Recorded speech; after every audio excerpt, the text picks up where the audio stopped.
Hey everybody. I'm President Foxman, aka Noah. I'm here with my friend Neal, and we're just getting together for another conversation.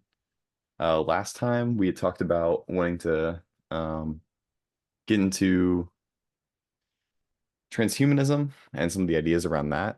Uh, Neal had a great conversation with a friend of ours, Gavin, and they really dug into some of these topics around transhumanism, and so I wanted to kind of poke at his brain a little bit and kind of, I don't know, try to find a meeting place for where we both have thoughts on this and kind of go from there.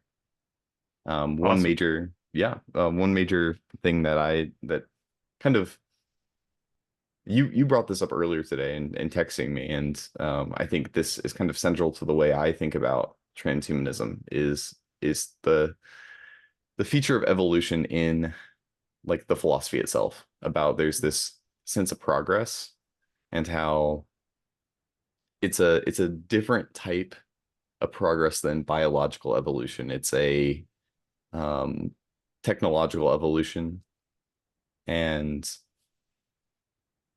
there's this attitude towards evolution that uh, it's a progressive force. It's something that's going to push us towards something better. And my initial reaction to that is kind of the I don't know if this is a common response, but something about adaptation.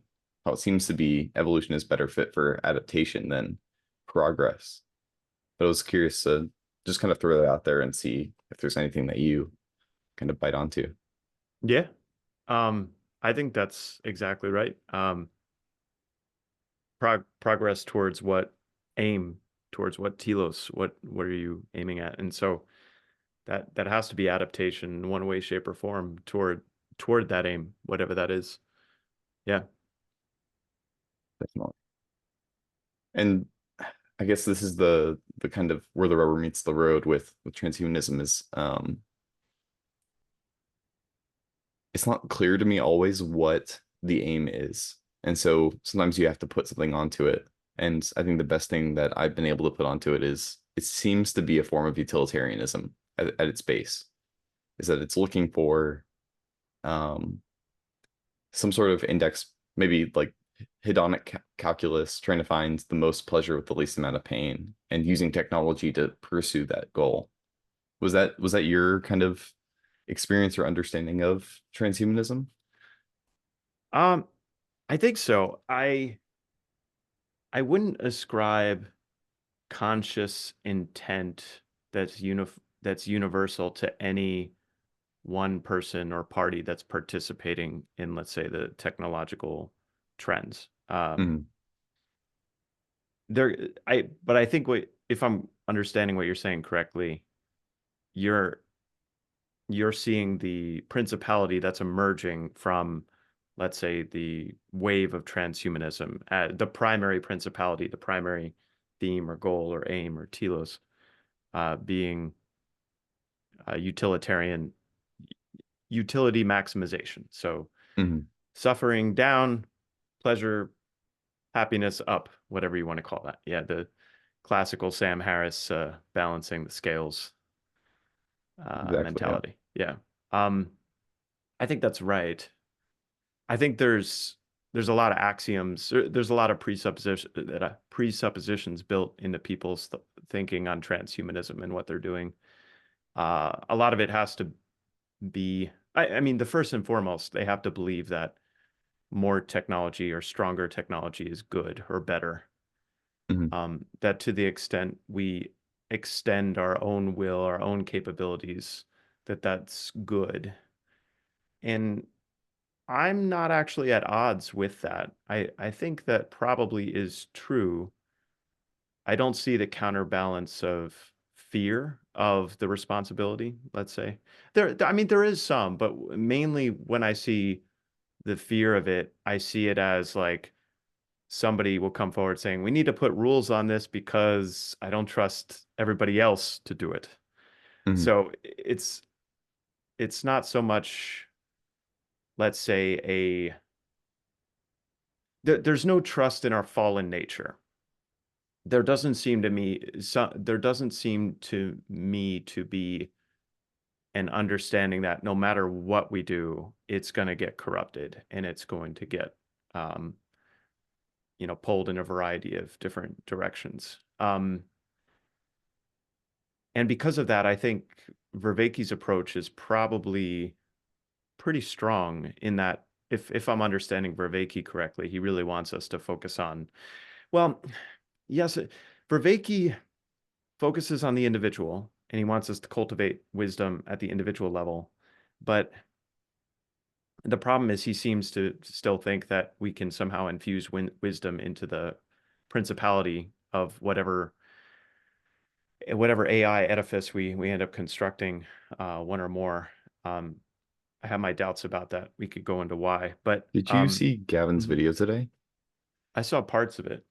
Yeah. Gavin, one in one section of the video, he talks about if you really want to challenge the like AI overlords or Google, what you should do is you should upload all your conversations, even if you're not going to post them as private or unlisted on YouTube, because they're going to be used as training data anyway. And so maybe it will plant a seed in the Yeah. AI that will somehow recognize you in the end. And that feels like a little bit of an element of that, of like Mm. the embedding wisdom somehow in the structure of the thing. I mean, to me, the this is how I think about Mammon, and I've thought about this more and more, is the more you try to get any one thing, like the more, let's say I presume what is going to be good about the AI, the more it's going to own me or take advantage of me in one way, shape, or form. And that's technology in general, I would say. Um, so I'm kind of loath to I'm almost thinking of it as like an incoming tide or an incoming wave or an incoming thing, and it's kind of like all the ships are trying to turn in the right direction for it, and I I don't think there's any use in doing that quite yet. I think anyone who's thinking this is the right approach, this is the right mentality, this is the right way of thinking about the coming storm. Um, I mean, a simpler way of saying this is I trust in God more than I trust in my own instincts there, you know. So Mhm. if I'm the guy or the couple in the Titanic who's just huddled while the ship sinks, I this kind of sounds weird, but I do trust God. Um, when Christ says, "Do not be anxious about your life." Um, I think when the situations arise, then the when the adventure inevitably arises for us, then we're going to have to tackle tackle it on a situation by situation basis. But until that happens, until I was talking to Gavin about we only have a right to we only and maybe I was talking to Demir about this, and apologies if I mixed that up, but we only have the right to make decisions or really be focused on that which is within our own agency or purview. Mhm. It's like when Christ says, "You do not know the time, you do not know the hour." Um, and so it's fun to sort of speculate on the trends, but I try to think of that as it's me sort of speculating what is going to happen versus me thinking this is what should happen. And I try to separate those two things, if that makes sense. So like as I talk about this, it's probably going to be mostly me speculating about what will happen versus what I think we should do about it right here, right now. Mhm. Um, yeah. Well, and I think built into transhumanism is a certain kind of determinism almost. There's a Mm, very like low low view of humanity, but not to like a post-humanist level. mm, Um, it's to a point where we can't stop this really, even if we wanted to. mm, Um, and if we did, it would mean the death of humanity. And so we might as well just kind of run down this road that's in front of us, and let's just do mm, it as fast as possible. That way we don't have to worry about the bumps on the way. And often those bumps are considered like religion, um, disease, and pain. mm. they're all kind of seen as like detours, but really the end is to ultimately find whatever is at the end of this road, whether that be um, being uploaded to a computer, uh, getting some sort of um, panacea or like fountain of youth or whatever that ends up looking like. It's always, I think everybody guesses about what those things are, but Mhm. Well, let's speculate about that, actually. mhm, I would really like to kind of walk down that rabbit hole with you because I've thought about this a lot, and this is something I'm also interested in picking Hezzy's brain on a bit, but I think you are one of the few people in the corner who I'd really be interested in your thoughts on this. So, Luke mentioned this on a live stream. This was on a meandering with me and Chad a few weeks ago, but that the AI is only um, left brain. It's only systematizer. So and I used an example with Gavin of like the sense of awe of like being able to receive beauty or being able to receive goodness. And that AI really, at least the large language models in their current form, they're really all left brain in that their their right brain is us, and then they sort of amalgamate an average and come up with the mean and the median and the mode or whatever of whatever. It's like a linear algebra landscape, if I understand it appropriately, mhm, like topological. Like this point here is the highest, so like of all the large language model data. So that's the answer. But that highest point to them is is all left brain. Like it's all based on the things that we're feeding it.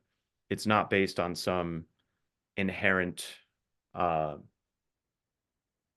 it's the difference in us of the music that hits us that we just love, that we have no choice in, that we just love it, or like it just strikes us, or the beauty in any form. It's the difference between that and, oh, everyone else in the group is finding this valuable and useful and good.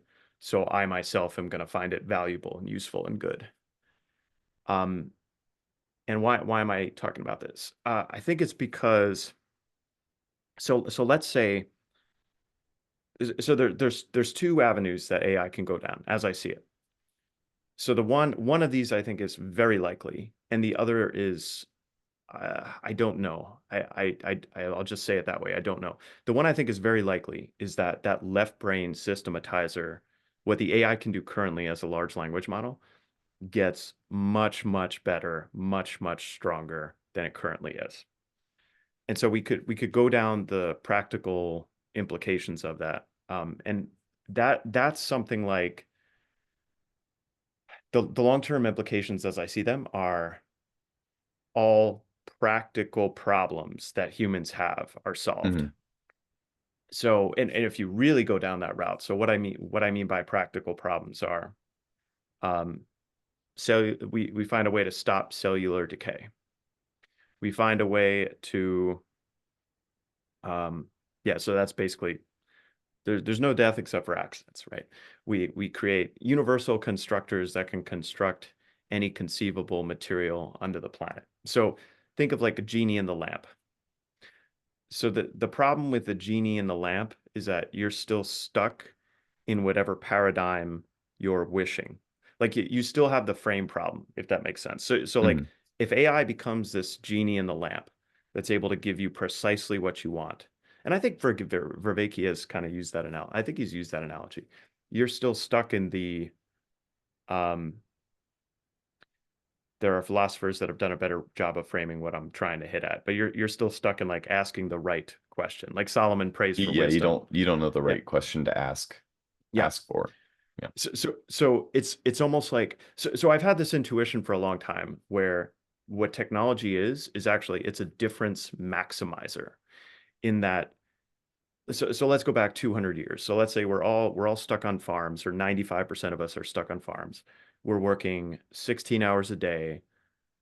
We are like in the working of like 16 hours a day, like we're just focused on the work and we have our local church and our local community and maybe you learn to play the fiddle or you learn to sing or you but for the most part you could relate to your fellow human beings that you saw every single day because you were doing the same exact things they were. You were just trying to survive every single day. Mhm. Um, so with the rise of, um, I mean, just the Industrial Revolution, generally speaking, the amount of time spent on needed just to stay alive versus the amount of time you could explore or move. Like people moved into cities for the first time. You know, immigration is happening all over the world. There's a lot of But specialization happening too at that time. yes, yeah. Yeah. So specialization occurs insofar as like there's an opportunity in the world, and also your talents match that opportunity. And so, um, and then in the internet era, like that's taken to a whole new level because then the question becomes, okay, are you most grounded or most based, sorry, is your identity most based on like where you physically are, like geographically are, and the family you were born into and the house you grew up in and the religion you were born into, or is your identity now the sum of your choices outward? In that, like it has, when I say it's a difference maximizer technology, is that technology allows us each individually to pursue, I'll call it the secret sacred self or whatever, Mhm. um, the sum of our choices. Like this community that we have within TLC right now, not possible even 10 years ago. And it's remarkable. And but so we have all self-selected to be part of this community based on interest in our hearts. And but this, what I'm describing is the same reason that, let's say, the time of the troubles in Ireland would make zero sense in today's society. I mean, they probably still make some sense, but the intensity of that identity based on physicality is Mhm. going down, down, down. Now there are exceptions to this in the world. Like Israel is a prime example of this, where there are exceptions, and it's sort of like the necessity of a common physical identity because of threat in that circumstance. I think what I'm describing is only true insofar as our physical identity is not threatened. You know, like our physical personhood or whatever you want to call that. Um, like basically all the yeah.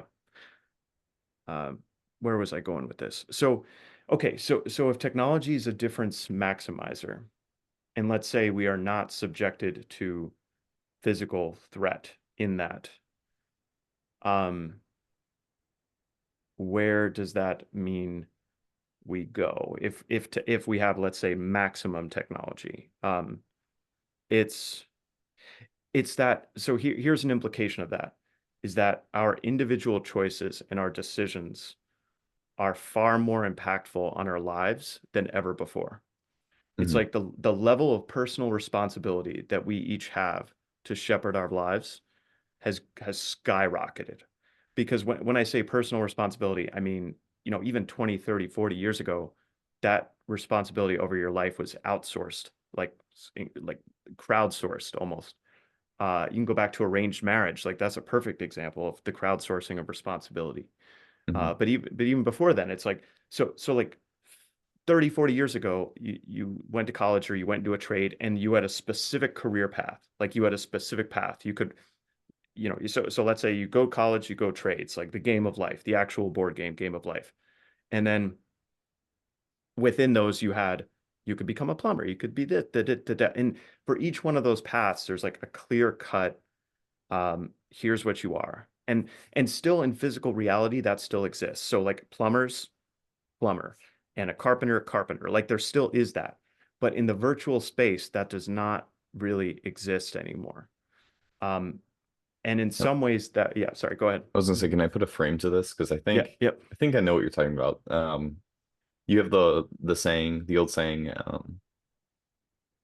power corrupts and absolute power corrupts absolutely. And Yes. the I've always had trouble with that because I don't think it fully captures the true essence of what it's trying to communicate. I'd say it's probably closer to um, power reveals. Like Mm, it reveals something about your character, and maybe the image is like a bunch of cars, and they're all kind of in a circle, and they're all pointing different directions. And science is the gasoline, or technology is the gasoline that's put into all the cars. And if you only have a little bit of gasoline, there's only so far apart they can go, no matter which direction they're headed. If they're in the same direction, they're going to be really close together in the end, if they're running parallel. But if they're apart, they're going to be a little bit further apart, but it's not that big a deal. But as soon as you jack up the amount of gasoline that you're putting into the cars, they can run way further. And at that point, they end up in entirely different places. Even if their heading is just slightly off, they're going to be totally isolated. And in Even that by a sense, it's few almost, degrees. yeah, Yeah. exactly. And in that sense, it's almost like the Great Divorce, where you have the guy who arrives in hell, and he's told the story about how this used to be a city and everybody built their houses together in hell, and then they all got frustrated with each other as neighbors, and so they decided to move on. And so there's some, like, just so many empty houses, but no one lives there, and everybody just went their own direction, and um, in every kind of direction of the plane. Yeah, it feels like I really like the gasoline analogy, by the way. I really, because you're absolutely right. It's like or the speed, and it's also the speed, right? Because Hmm. the pace of change has been accelerating steadily. Now, I actually have some thoughts on that. We could table this maybe, but remind me to come back to Moore's law and why I think Moore's law might be slowing down and pausing. But that actually goes back to when I was talking about option one and option two of AI. Hmm. But anyway, just to table that for a moment, um, it makes me think of the gasoline analogy with all the roads. Makes me think of Christ saying, uh, "The road is, or the way is wide, and many are the paths that lead to destruction." And it's our time frames have sped up so much in that we can become obsessed with a new false idol and then move on from it and move on from it and move on from it. And I feel like maybe, yeah, I'm trying to think to myself like, so one thing I'm always skeptical of is that things are like when people say, oh, it's so much better than it used to be, or it's so much worse than it used to be, or it's so much this or so much that. And I'm very, very skeptical of that. But I'm also very skeptical of that capitalism is a terrible thing and like I'm fully on board with the Petersonian, like out of all the things that don't work, this one is probably the least bad, in terms of the evidence. Um, but I also know, and this is where evolution comes to my mind too. We could talk more about evolution and natural selection, but any system, and um, I could talk, yeah, I guess I'll feed this right into it, but I'm gonna start feeding in evolution into this because so Dan Dennett is on my Oh mind yeah. because of the conversation with Peterson. And so there's something, and I did read this a while ago, but there was something in his book. This never left me. I really love this. It's Appendix A of Breaking the Spell, and you might even be able to read it where it says like 1, 2, 3 there. I Hmm. think but I've got it written down. So he said, it has long been clear that in principle, the process of natural selection is substrate neutral. So that's the first part that's key, that natural selection is substrate neutral. And he says evolution will occur whenever and wherever three conditions are met. So it doesn't matter if this is biology, economics, doesn't matter. And here are the three conditions: that there's replication in whatever's being done. The second is that there's variation or mutation in one way, shape, or form, that it can change. And the third one is that there's differential fitness, competition. So the differential fitness is whatever the goal is, that different strategies or different players or different parties have different outcomes. So why am I talking about this? So that different roads will go further or shorter or be closer or further away from, let's say, the ideal, Hmm. the holy, whatever the True sacred north, is, or true north. Yep. yeah. And that as we have a plethora, like a huge amount of these new paths. It's actually very similar to, there's a number of parables that Christ tells about this. It's the scattering of the seeds. That's one, and many shrivel up in this heat of the sun, and or the fallen rocky ground, etc. Um, and there's also the parable of the talents, where the guy who's given 10 goes and gets 10, da, da, da, all those things. The parable of the vineyard is the same way. If you think of the vineyard as the reward, because, and I always talk about that, because they had 12 hours and other people only had 1 hour, etc. Or So prodigal it's, son at that for that point yeah, too. yeah, oh Yeah. yeah, no, yeah, the older son having the opportunity to work with his father all that time. But also choosing not to, Mhm. like he could have taken the inheritance, but he chose not to. And so he stayed Mhm. as well. Mhm. Yeah, yeah. Um, and so what's my whole point in bringing the natural selection into this? Replication, variation, differential fitness. Um, those false idols, or as we have all these new, I'll call it competing strategies of how to live in the world. Hmm. So we have polyamory, and we have this, it's an explosion of identities of all kinds. It's an explosion of of jobs, of actual ways to earn money.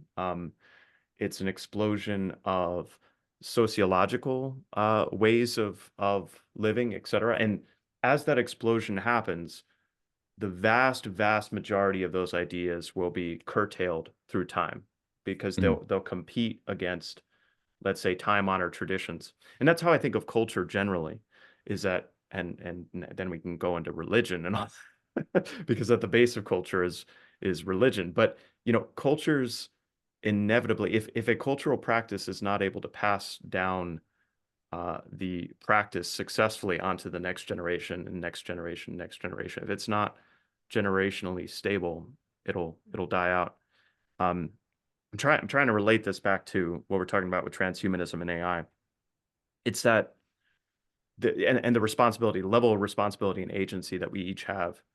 Um, the I think the speed at which that it's I would say it's mostly personal combined with sociological, but the speed of that personal evolution, and I'll call it based on adaptation, based on, Hmm. like, so people, I think, especially, let me know how this sounds in your generation, Okay. like especially your generation, and the generation that's in college and coming, they will get into a trend, into a fad, and they'll suffer, and hopefully they'll get out, and then they'll do another trend or another fad, and they'll suffer and suffer and suffer, and then they get out, and then um I guess do you see the landscape of your generation, like, is it almost like leapfrogging from one idol to another, one path to another, and Mm. zigzagging your way to trying to figure out?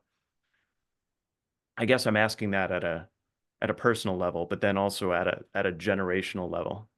I'm not sure if it's much different than what I see in other generations, at least from Hmm. my experience. Hmm. The immediate kind of image that came to my mind was about like diets, how you'll have somebody who wants to have some sort of health benefit, and so they'll Hmm. go from doing keto to doing no fat to doing um, removing all dyes from their food or no seed oils. And all of these are just kind of, you'll see something half work and then you'll follow it, and if you're happy enough with how it goes, you'll stick with it. But as soon as you feel like you've kind of run up against something, or either something's too difficult or it doesn't quite get you what you want out of it, you'll abandon it and try to go for the next thing, or you'll give up entirely. So I think those are the two tendencies or choices. Hmm. Is it the way, did you see Brendan Graham Dempsey's conversations with PBK, where he Mhm. talked about deconstruction, then a deconstruction, then another deconstruction? Um, is there anything there in relation to, like, his deconstructions are all the way down as, let's say, the bedrock of his axioms, because he's actually thinking deeply on what he believes and why. And but most people aren't doing that. But when I mean like a deconstruction, it could be a career path. I think in older generations we used to call it a midlife crisis, and it typically happened like once, you know, or maybe twice, or but like, Mhm. but I don't know. Maybe I'm I, fundamentally I wrong about think it. Yeah. Harry Potter is a big example of this, especially for millennials who grew up with it. Mm, Because the audience of Harry Potter tends to be kind of in the Twitter space, or at least from what I've seen. And so when mm, uh, J.K. Rowling, when her opinions on certain political topics became not very popular with a certain group of people, there was mm, that full deconstruction down of mm, trying to save Harry Potter as much as they could, but mm, also completely abandon the author. And you see this really interesting play between people who will say anything that has Harry Potter's name on it, like that is now like evil. You saw that when the Harry Potter game came out, and it was Hogwarts Legacy, mm, and mhm, there were people who were like streamers being threatened online for playing the game because it promoted values, even though there were trans characters in the game. mm, Um, because there was an association with J.K. Rowling, uh, that was now like um, taboo to even like touch that topic. Then you see other mhm, people who say, well, Harry Potter gave me so many of these formative values in my life. So how do I take those? How do I find a way to deconstruct all the way down, but somehow reconstruct like a way to engage with Harry Potter? And so this is an interesting level of like, it's not even deconstructing all the way down to your foundational beliefs. mhm. In a sense, it is, but it's deconstructing down to just the Harry Potter level, which is a good kind of micro image of this microcosm of this larger kind of framework. Yeah, so what you're describing, I see as a tension between the left brain and the right brain. Because Hmm. in that example, so the right brain is saying that I love this. Like I love these stories. Harry Potter, it's striking me. It's so meaningful. It's so impactful. It's almost like not a choice to like a story. Like you either Hmm. like it or not.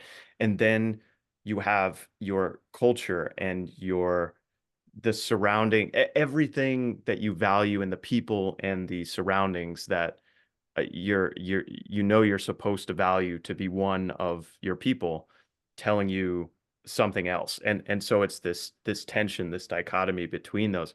And that's what's so interesting about the AI. It's not going to have so when yeah, it's not going to have that initial like awe, like it's not going to have that anchoring truth.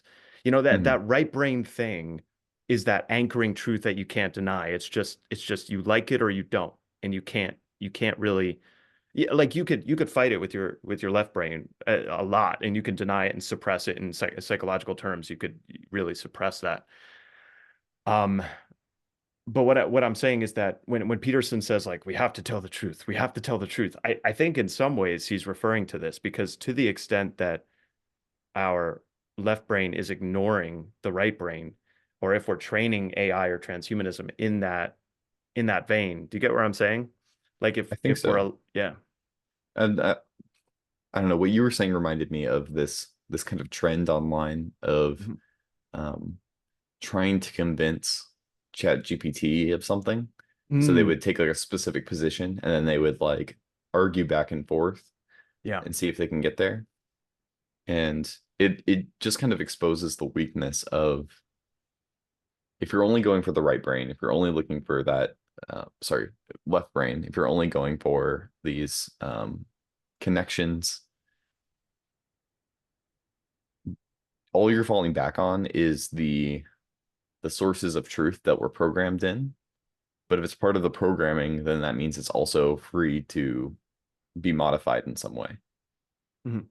And so that seems to be the way it goes, right? The you can talk to an AI, and eventually you'll get to the baseline where it says, I can't do that because I've been told I can't do that.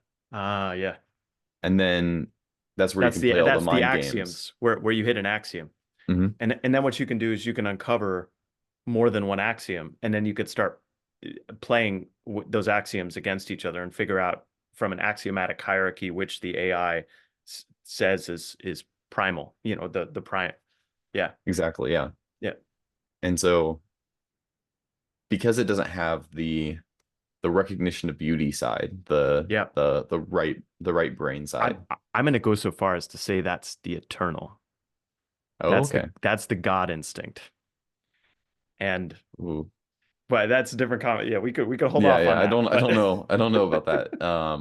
But or yeah, that side of things, right? The more sure. creative side, it can't say I don't really care. Hmm. This is just what I think.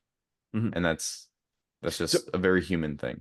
yeah, so I'll give you an example. And I've chatted very, very little with ChatGPT. I haven't really had much interest. So I'm getting all this secondhand. But Mhm. um the and I don't know why that is actually. Like that right there, the fact that I haven't wanted to do it, call that an intuition on my part. Like it's Mhm. almost like playing with an astrologer, like the way Pajot, maybe that's it. It's like the way Pajot talks about playing with an astrologer or playing with, like all of that stuff.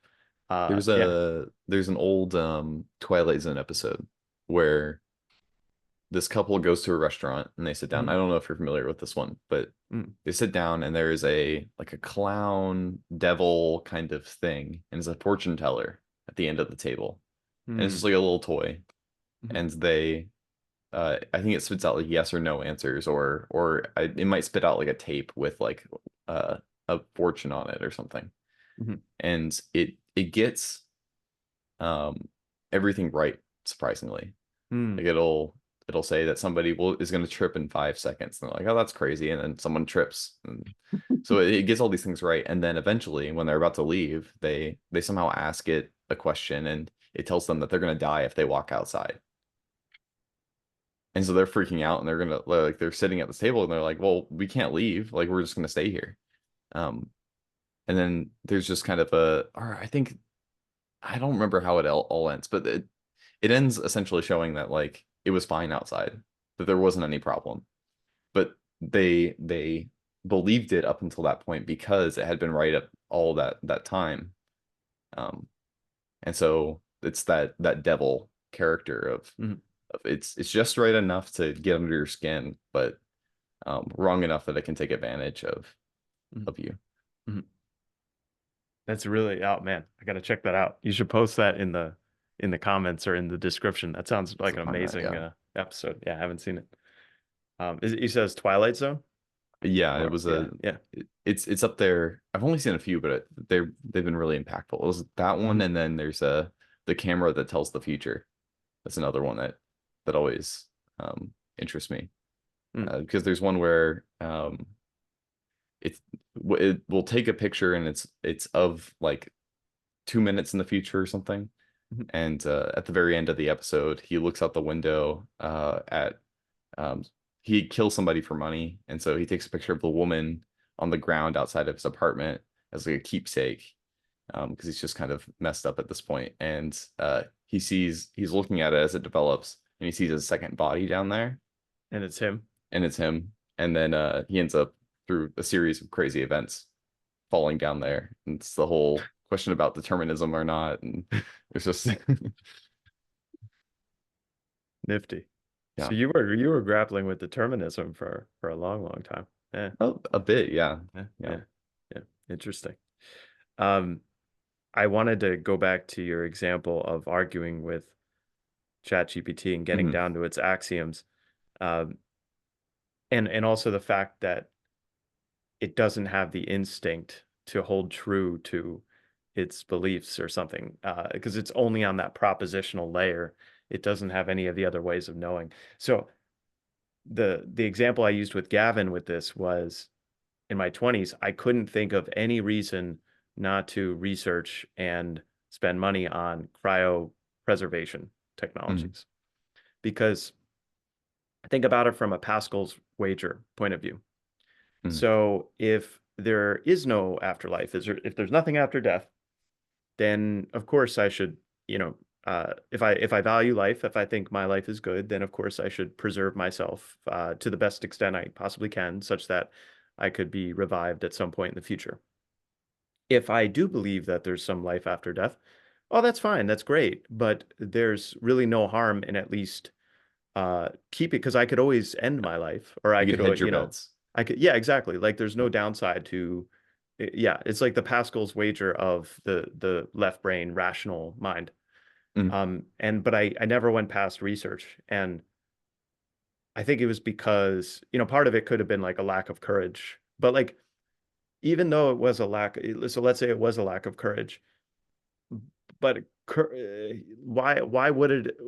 Then the question is like, why would it be a lack of courage to pursue that? You know what I Mhm. mean? Like, is it because other people wouldn't have to know about it? Like, I could just do it, right? Um, and then once I got married, then it became even sillier in my mind. Even though I wasn't like, even though I was still a transhumanist, I would say once I got married, that just the notion became silly. Like, what I'm gonna do this like without my family? No, it's like I'm gonna go down with the ship, like, um, and then the yeah, it's kind of like this intuition that I can't say why I have it or why I feel it, but I didn't let that intuition go out. I didn't let that little flame of whatever, like it was an anchor of some sort. So like all the strength that my left brain had in my 20s of like presuming to logic my way through the right way to live my life or the right things to value, the right brain was still there, kind of hiding and saying, Mhm. just holding me back just enough, maybe. Not enough to avoid getting tattoos, but it's holding me back somewhat. Yeah. And it's really interesting because I could see my my mind immediately goes to, well, um, I would just kind of put it off. In At least if I was to put myself in your situation, Mhm. I'd put it off and be like, when I'm 60, that's when I'll think about it, and No, I no, won't no, worry about but it but till I then. but you could get hit by a car tomorrow and be in the hospital, and then It's true. so like I could have bought an insurance policy if I was really a prudent thinker. I could have bought an insurance policy that I paid into, where it's only like a few dollars a month or whatever, and it scales up. It's sort of like an investment account, and if I die now, then this happens. And like they had that Hmm. insurance policy, and so like yeah, I did, but I Okay. didn't do that. So yeah. But I do have an inherent bias against insurance because I don't like betting against myself. But Yeah. I understand the necessity for it. But eh, yeah. Hmm.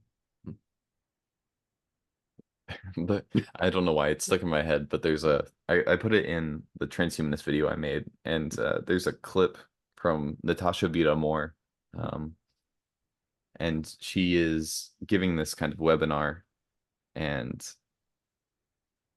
she's explaining about how to game the system to Mhm. be able to live as long as possible.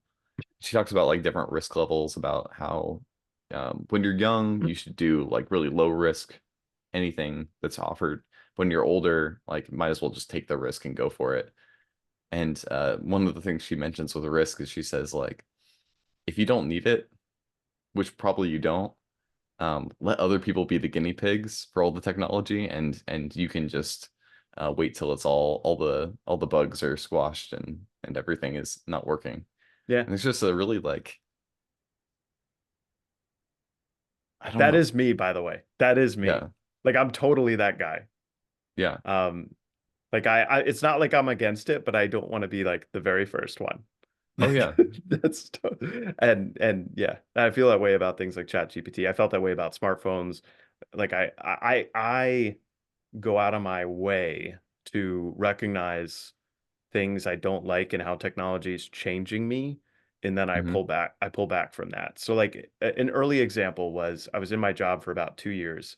And so the iPhone came out in 2007, but by 2009, and that was the year I started my job, my like real post college work. I'll put it that way. Um, and by 2009, like it was having iPhones or having smartphones was ubiquitous. Like everybody had Hmm. them. And also the ubiquitous thing to do was to have email on your phone. so that you were Yeah. getting pinged with email work like all throughout the day into the evening, da da da da da. And and I did that for about a year. And after about a year, I was like, I am not as I'm just I hate this. Like even if let's say I don't get to something quite as fast as I should under certain circumstances, like I don't want to do this anymore. And I took my email off my phone. I just said I'm not doing it. And it created enough of a divide between me and the technology such that I felt like I had the upper hand over my work versus that having the upper hand over me. And that I've never gone back from that decision. And that was a really good decision. Um, but I don't know. I've always been, I would say, I've always felt like I'm pretty attuned to how the technology is affecting me. Like I said this to Chad initially in one of our early conversations. He was really surprised by this. But I think what I'm about to say is like a similar theme where I said to Chad, when I started serving my church, I decided that I would only allow myself to serve if I could do it joyfully Mm. because I don't trust myself to like if I start becoming resentful in my responsibilities.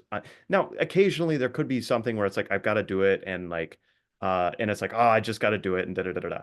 But what I'm careful there is like if it becomes a trend that I'm grumbling about it.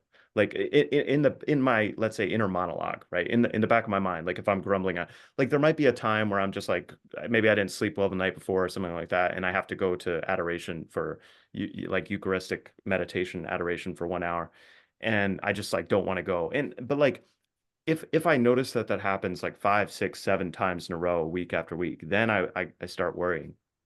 But it's the same in like any, let's say, religious or daily practice of any kind. Um, and I don't know, I've always been pretty attuned to that. In that I just know that if I'm constantly doing something that I'm resentful over, like it's gonna work its way into my heart over time. Like I know I'm affected by that. So basically my rule for the church was like everything I do, I have to do it joyfully. Like as a Mm. general rule. Now, if 20% of the time and it's kind of random that that's okay. But like as a general principle, it's like, oh, I get to go sing as a cantor. It's like, hallelujah, let's do it. Let's go sing. Like I want to sing, you know? Like that's more of like, I guess my left brain trusting my right brain in that regard. Mm. Especially when I know I'm sort of taking this in a different direction, but especially when like the reasons to serve nest all properly. Like I loved one of my favorite things about Peterson was when he talked about you gotta look at it from there. Is it good for you? Is it good for your family? Is it good for your community? And then is it good for you today? And it's good for you next week and this that, and you could look at it from all those lenses, all those different angles.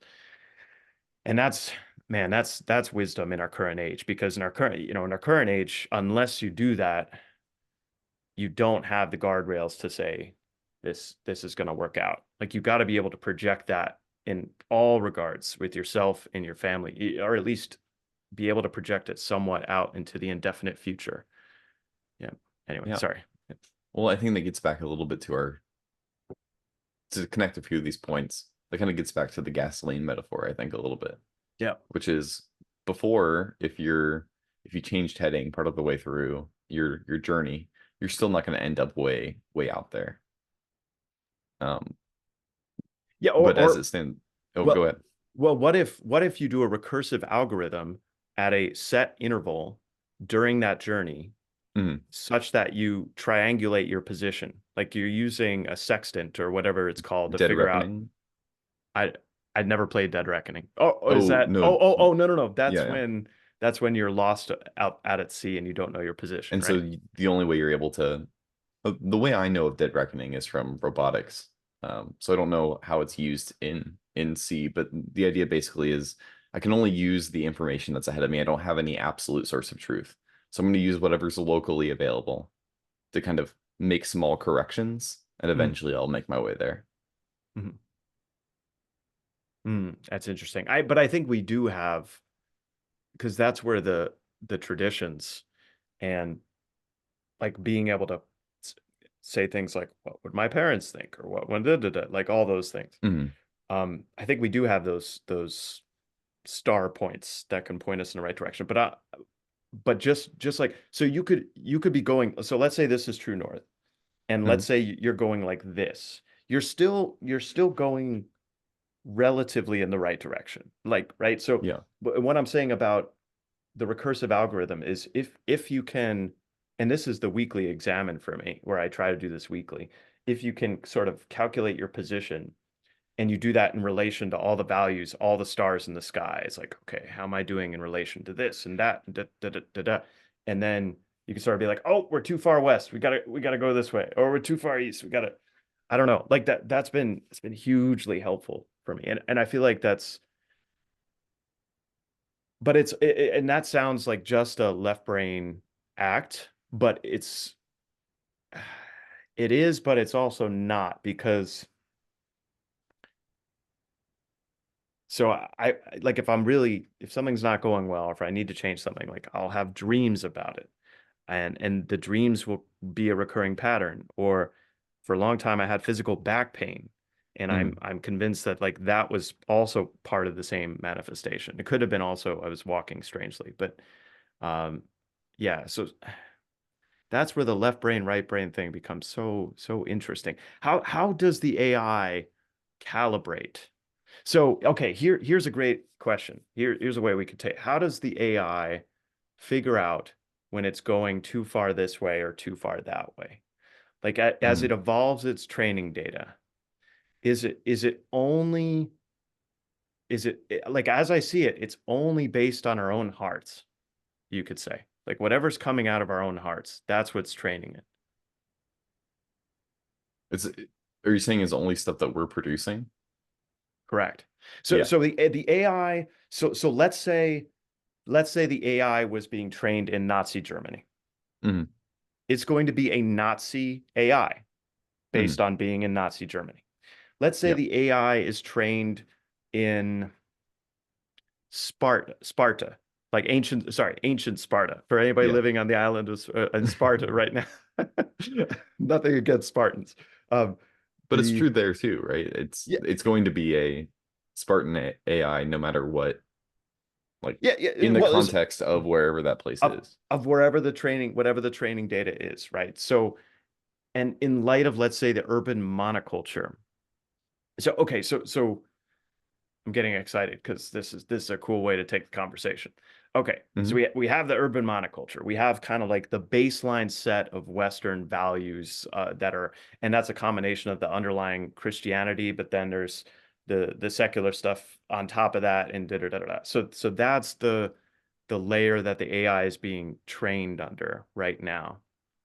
One question I have, and I bet people more familiar with AI, generally speaking, know this, but as I understand it, they need as much as wide a set of data as possible to make the AI as effective as possible.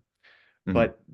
But in a natural selection competitive environment, so China is going to want to have, this is just the obvious example. You could say Russia, you could say anybody. They're going to want to have an AI that reflects China's values, right? Hmm. Whatever the government of China is, or the American AI is going to have an American, uh, whatever the values of America are, or the Canadians. What are the values of Canadians? Canadian AI. Um, and so how does it so can that only be done by narrowing the data set?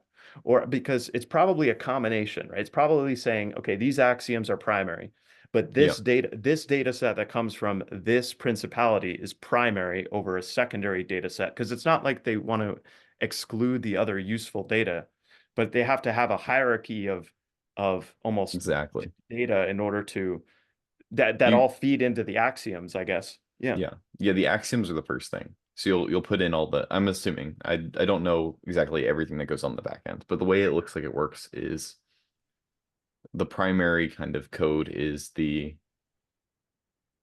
are the things like you want to give useful information, you want it to be um like relevant to the questions, don't give them anything illegal, Mhm. um actually discourage anything illegal, uh you know, uh stray away from being rude, all these What kind if of laws things. change? Like, what if the laws between states are different?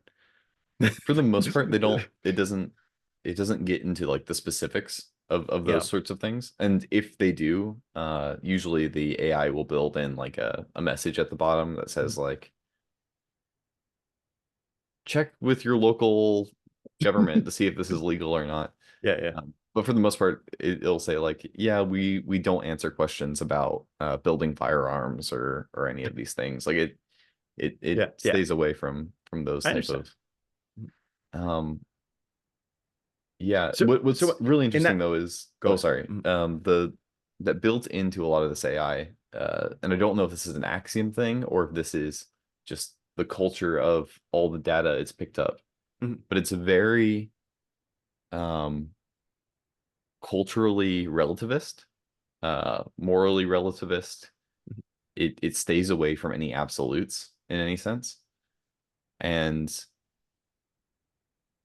I've never been able to successfully push at least ChatGPT on the idea that its cultural relativism itself is a form of bias. And I've never been able to quite get it to recognize that exactly.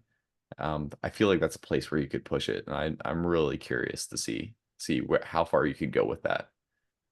Could you ask it a question of like, what are you unaware of? Like if you asked it a question like that, Mhm. what would it say? Like what It would probably and maybe and find a just by shortcut. asking, yeah, but maybe just by asking it generally like that, like what are you unaware of? It might reveal its priority of axioms because it might have a sense of what it, like programmed into it is a sense of like what it doesn't know, maybe. But Mhm. like but how does it hierarchically prioritize the things that it doesn't know, the known unknowns? Now I know it can't do diddly squat with the, I know you watched my recent stream where I talked about the Rumsfeld quadrants. Mhm. I know it doesn't have a right brain, so it doesn't even deal with the unknown unknowns. It can't even it because there's no it doesn't have a phenomenological experience, and phenomenological experience is the only way in which we encounter the unknown unknowns. Yeah. Um, but it could have a conception of known unknowns. But then the question is like, how does it hierarchically prioritize? Like how humble is it? Mhm. That's the known unknowns. I think there's only one thing at least I know that it knows it doesn't know, and that Mhm. is at least ChatGPT isn't trained on anything past a certain date. So it keeps track of that date and is able to Mm. articulate that and saying like I don't know anything further than this. But if you But asked it, like, how do you understand time? yeah. Like if you like if you tried to put in your own words, describe time. Mhm. Like, but that would, it would still be a human conception of time, Well, yeah, and right? I probably Yeah, ripped yeah. from some book So somewhere. from books. And that's the main issue of all this is that it's not, Yeah, I don't know, people keep saying stuff like AI is going to become conscious, yeah. AI is going to, and at least as it stands right now, it's not even close. Like it I can be really yeah. smart and it can give you everything you need, but it doesn't, yeah, Like okay, once AI can start being funnier than your average comedian, or once it can start writing I better don't music, then yeah, I that's don't it. know even then though. Yeah. That's the problem is the way AI works and this whole scientific kind of realm works is you have to put something, you have to break things down into their individual components. Mhm. And so you always have to be cutting up, you have to be deconstructing further and further down. Yeah. And if a joke, you can craft a joke that will make people laugh, and you can find out exactly what kind of psychology you need and what kind of words trigger more laughter, and maybe there's like a quiz you could take and it would get your comedy profile and it would break down and find out like what's the perfect joke for Neal. Mhm. And it finds this why did the chicken cross the road joke that was just perfectly crafted for you, and you find it hilarious. Does that mean that that's conscious now or like even close to that to like being a person. It's Mhm. like no, it's completely missing that. I think you got it. The unknown unknowns. Like it has no concept of. When you're struck by when you truly break down laughing, when that Mhm. truly, and that was happening to me yesterday as I was properly crafting the Parlato branding for Chad's channel. Wait, that Um, was you who made that? yeah, and but then Oh, I Chad, feel so bad because I said, Chad, you did no, such no, a good no, no, job no. on I this. actually, I kind of want to stay anonymous on it, but Chad posted in the description. But no, no, no. So Oh, I missed it. Well, Chad and I, and this has only happened through recursion now, where we've developed a rhythm where like I'll have this idea and I'll be like, I want to do this, but what do you think? And he's like, go for it. And then like I'll give him like a broad idea of it, and then I will do it. I'll like clip it, but like I'm not good at the final like polish. So Mhm. I will send it to Chad, and then he's really good at like the right music, the right cuts, like the right zooms, the right like he does all this. I don't know, like what is it, like post production, right? Like he's Yeah. yeah, I don't we seem to be developing this symbiotic relationship in that where like he sees where I'm going and like elevates it in whatever way. So we're definitely gonna mess up the next one because we've hit this dance where we've done three in a row that have been pretty good. I really like this parlato. I thought it was It's pretty good. really good though. Yeah, Yeah. yeah. Yeah, but like why? What I'm saying is that it's really good, and the reason you know that is the reason because it hits me a certain way. Like Mhm. it's an like I knew it was good because I'm like giggling hysterically for no reason. Like even as I'm making it, I'm just giggling hysterically. And at one point last night, my wife is looking at me like, "What?" I'm just like, "Oh, I'm sorry, it's nothing to do with you. Just can't stop giggling about parlato." And but that's the thing that like I don't even fully understand why it's funny or why it's good, but like as I cultivate that instinct, I can get better at recognizing those trends and those signs. And also I've also gotten more trusting that it's objective, right? Mhm. Because it's not a purely subjective phenomena. Like that's the Joker movie in a nutshell. When he's telling jokes and they're only funny to him, that is the right brain, not that's the AI. That's the right brain not being in contact with the transcendent, not being in contact with something that's trans subjective. It is something that is unifying of everything. Like beauty has an objective, you can call it trans-subjective, whatever it is. It is a transcendent truth that hits all humans. Now you could say, okay, maybe it would hit different conscious species differently. Maybe it's a biological thing. I have my doubts about Mhm. that. I think it supersedes, I think it transcends biology. And the reason I say that is because of birds and because the patterns in nature that birds follow and other, they're not just birds, but birds are a great example of that. That I think those birds are very far away from us, um, evolutionarily speaking, like tens of millions of years away from us, Mhm. and they seem to follow the same patterns. Meaning the higher quality bird creations and bird songs tend to do better in the mating market than and you could say, well, it's just a sign of their fitness, and that could be true. However, the problem is there's still these forms that they seem to be aiming at, a Mhm. telos of a particular species. Anyway, that's another conversation. But what did I want to get back to? Um, I wanted to talk about so these three things for Dan Dennett: replication, variation, differential fitness. I Mhm. wanted to talk about them in terms of dogs, AI, and then religion. Okay. You Okay. just say okay to I don't know. that. Can I, my first Yeah. thought about the three of those is that replication, I feel like has a lot of stuff happening under the hood there that Mhm. it's kind of difficult for me to just leave it alone as just that like one Mhm. word to describe the totality of this. Um, Yeah. because it's not just replication. It's motivation to replicate. It's opportunity to replicate. It's the actual act of replication. Um, the success of the the action itself, or the process was probably the Mhm. word for it. That's just taking us on a little tangent, but Mhm. that's just that was my initial reaction. I'm like, it's right, but it's missing so much. It's Here's an example. I'll throw out a weird example. And I don't have firsthand experience of this, but I'm confident enough that it emerges because just secondhand hearing from people. Um, you're in a prison, people want to smoke. Uh, some people can obtain cigarettes, and maybe you get a certain number of cigarette rationed.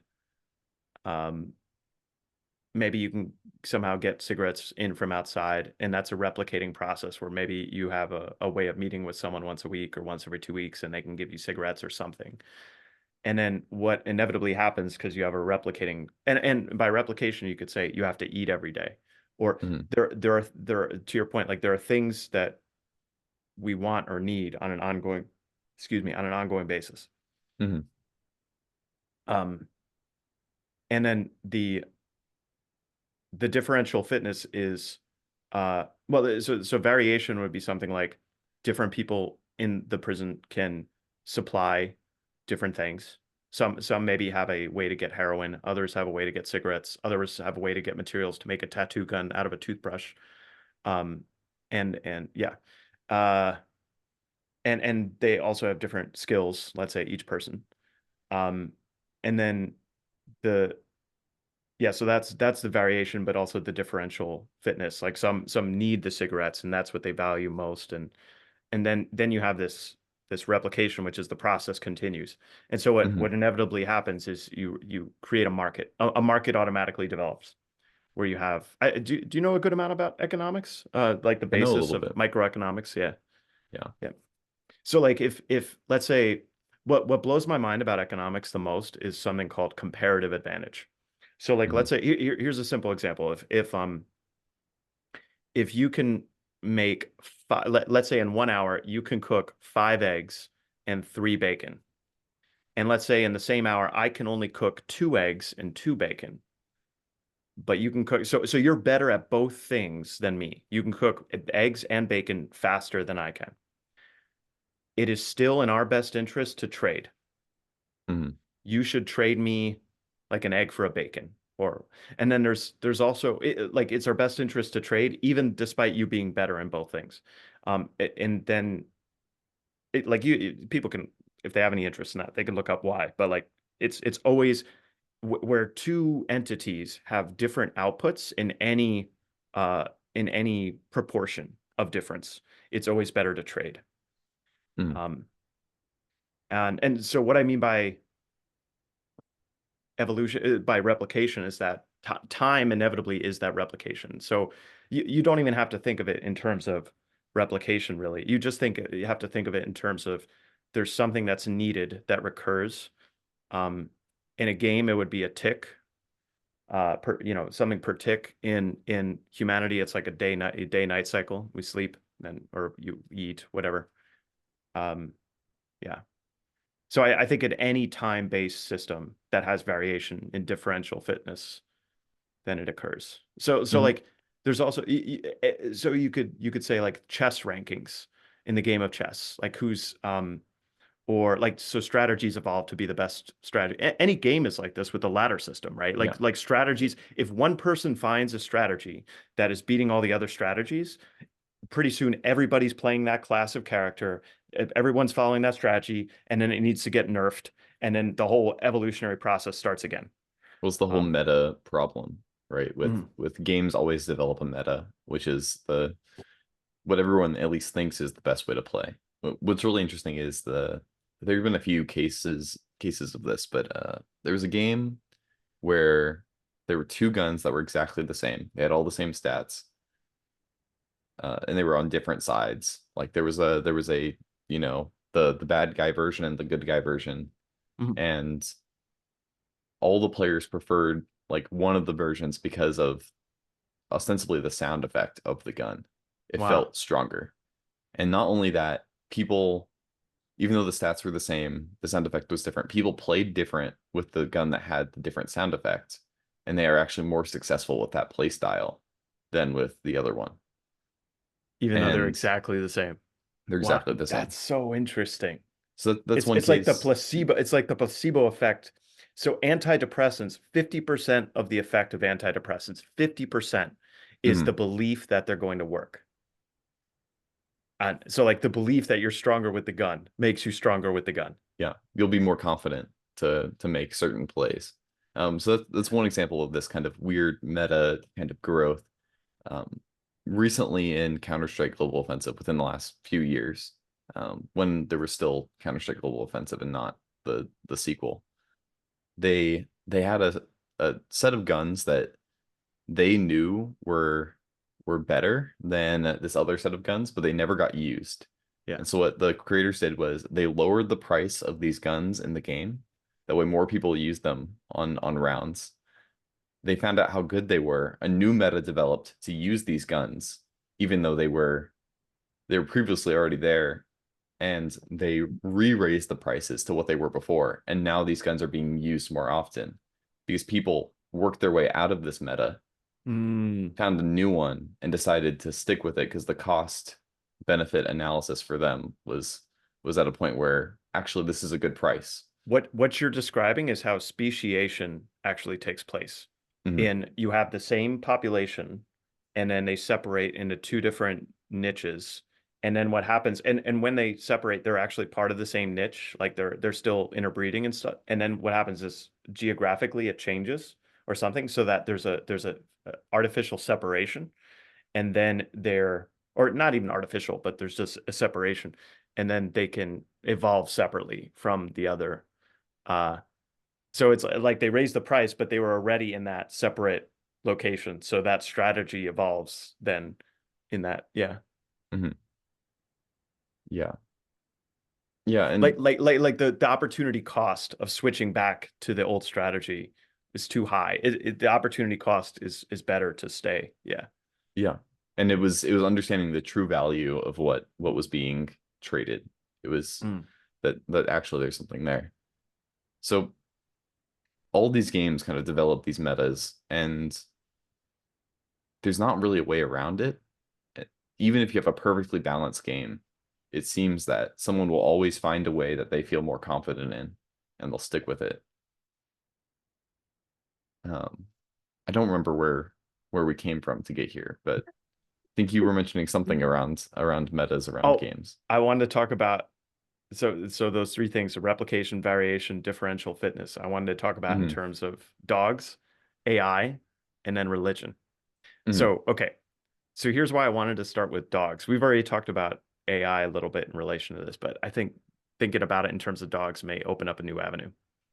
Um, so as I understand the evolution of dogs, there were wolves, and you can think of there's a dividing line of wolves where at first 99% of wolves who came in contact with humans were too aggressive, too threatening, and were killed. Hmm.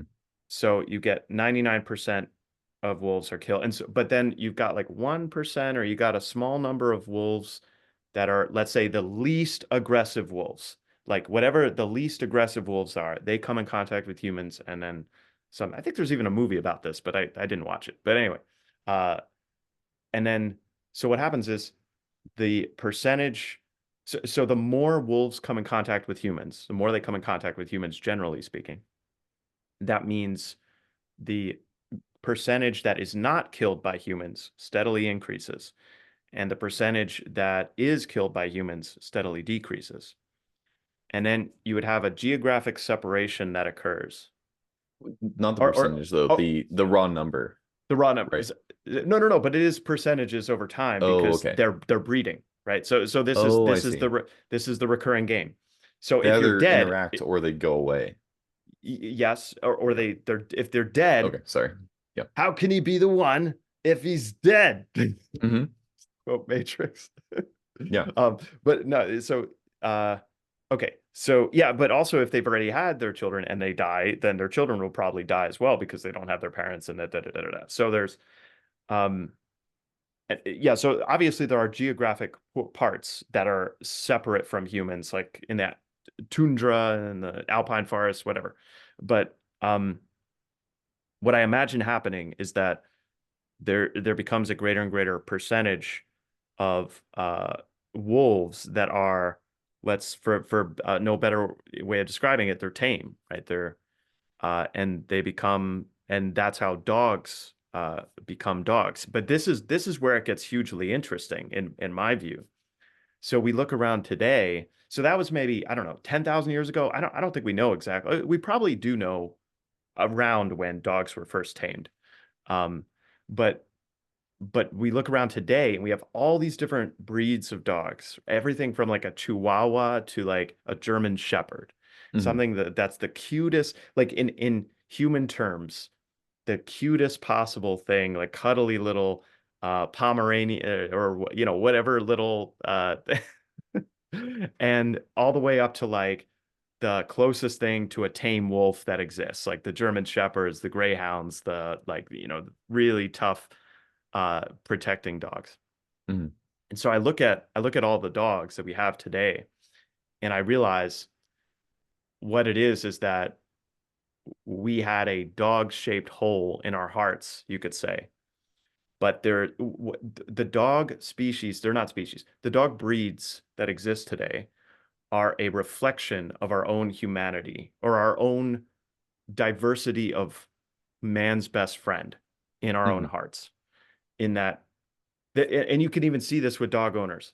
Like the dog emulates the personality and the style of the person who has the dog. Like if the person who has the dog, I don't know if you own dogs, but I don't Hmm. own dogs, but like I've noticed this with people like, like you'll see the tough guy with the bulldog, or you'll see, or you'll see um you'll see someone who's kind of like fidgety and they're very what's the word? Easily excitable, and they'll have like an easily excitable dog or something like that. And so it becomes this sort of counterpart to our own psyche. And that's an evolutionary process, I think, in that who we are as we've changed and adapted and evolved as humans, and when I say evolved, it's really our cultural practices, I would say. Hmm. Our niches for different dog breeds have changed such that they're no longer primarily for defense. They're no longer primarily for, like Hunting actually or war hunting or war. Exactly. hmm. So it's the niches have become more diversified based on our own unique needs. Yeah, any thoughts on that so far? And then I wanted to pivot to AI, but maybe you see where I'm going with AI here. Yeah, no, I see where you're going. Or there's a niche for each breed that they're providing something, and where previously we didn't have a role for, cuddly dog, but I don't know. There became a market for it, and so something filled that market.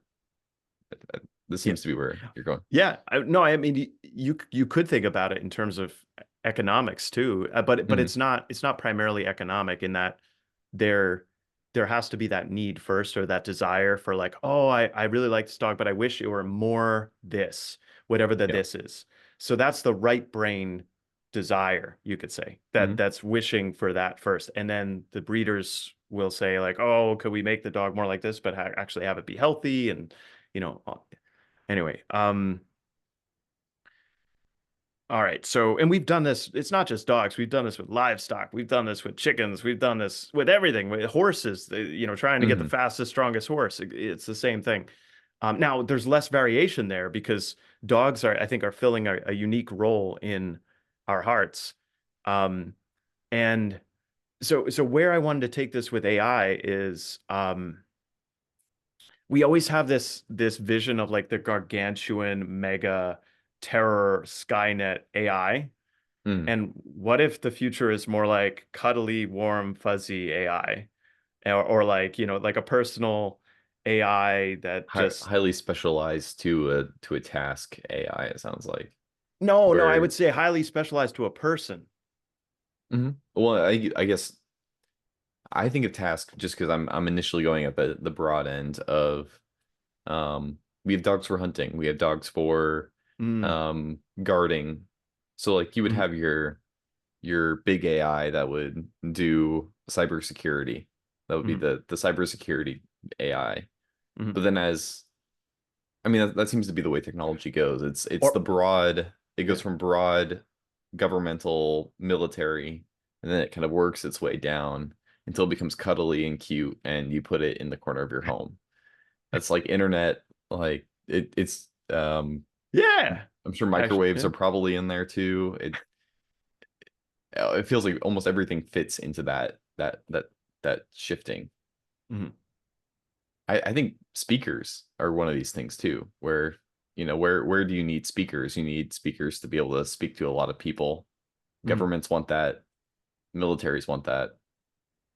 Um, and then we've slowly worked them into our homes to, play music on and do whatever we want with them. But there's also the opposite happening where you have an innovation that kind of takes the military by surprise. Like I feel like Chat GPT was like that. Like I don't think the Hmm. military had Chat GPT before it was like, hey, we got this. Um, so in that respect, but I see what you're saying that first the powers principalities get it. So will we have AIs at every level where traditionally speaking there would be an angel or a demon. So you have your guardian angel, you Hmm. have the angel of your house, we have the AI for our house or our Starship Voyager's AI or whatever, you know. Then you have the AI of your local community.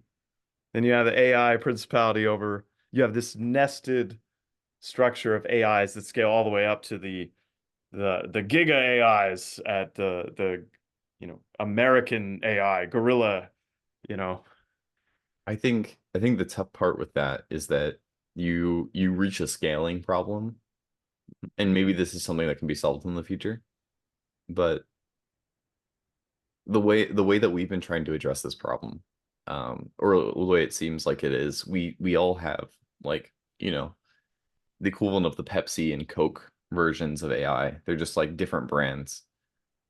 They're all trained differently and Mm, have different bases. But in the end, it's just if you want to interact with something that is for a specific purpose, you're just putting a mask on it.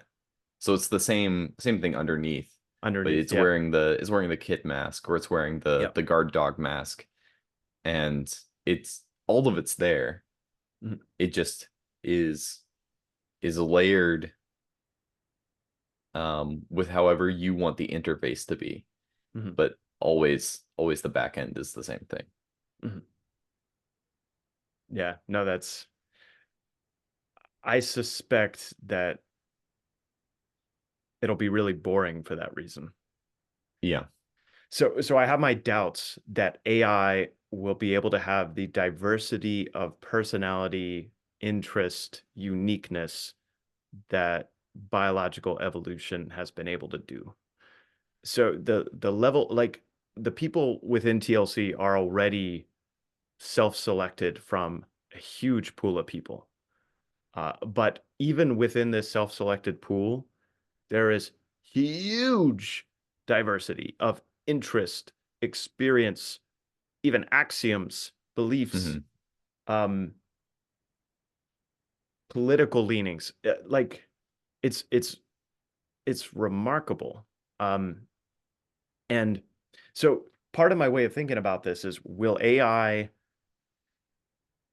will not be able to be dangerous the way humans are able to be dangerous because those principalities will be locking it in at each level. Basically, the only layer that AI will be able to be dangerous at is the layer in which it's given governance or authority over. So the It's police the AI for the axiomatic local, layer, right? yeah, like the police Yeah. AI for the local township, they have jurisdiction to, oh, AI, you got to tell me who's speeding at this. Okay, yes, it has jurisdiction to do that.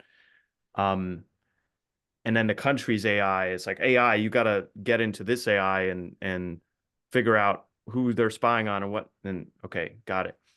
Um, but when I'm saying humans have the ability to be dangerous is like I could put forward an idea that's not palatable, Mhm.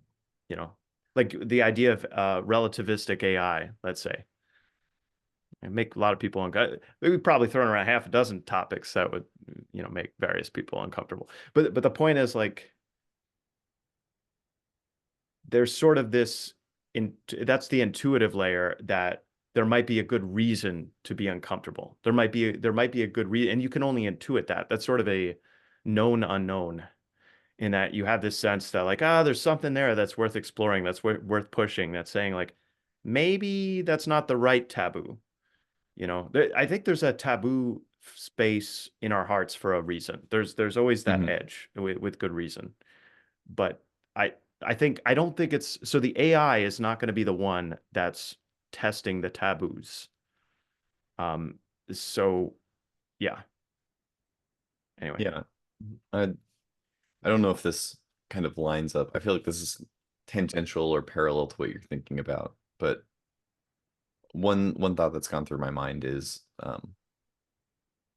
we talked about this a while back, but let's just say AI could do all the things that like we can do artistically and can create, new YouTube videos. And I want to see a video of Noah and Neal talking about transhumanism, but in Spanish or something, and it makes up a whole new conversation, and it's a very good conversation, and it's able to catch all my mannerisms and everything. But I think that will fuel a deconstruction that I don't think anyone's ready for. yes.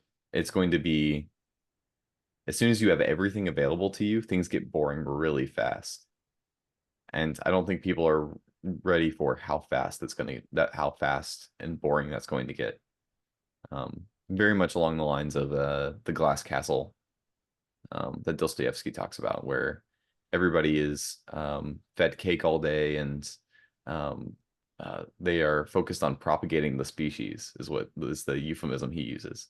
Um, you're going to reach a point where you're going to crave something deeply personal, and I don't know if there is going to be um, a home ready on the other side of that. I think that's the biggest worry I have, is that people are going to hit that wall, and you can kind of already see elements of this. Because when you brought up replication, the first kind of thing I thought about was like uh, reason to replicate, and the part of the reason I wanted Millions of profoundly average AI generated YouTube videos. to. Millions and billions of them that are profoundly average. Yeah, but even if they're really good objectively, right? They're they're not personal. Mhm. But part of this too is I'm thinking about Japan, because I think Japan is this weird litmus test versus Mhm. everything else, because it's a culture with like very strong group identity. Um, like it's hard to break into Japanese culture because foreigners are not Japanese. Like there's like Shintoism, there's a cultural layer that's very strong, but you still have and highly technologically capable. Um, but at the same time, with that technology, there's been a lot of hardship, and one of them is the crashing birth rate. And with all this technology, with all this kind of fake personal interaction, both with like other people, with streamers, and you see this a lot with streaming, I think is one form of people are getting their personal interaction through that.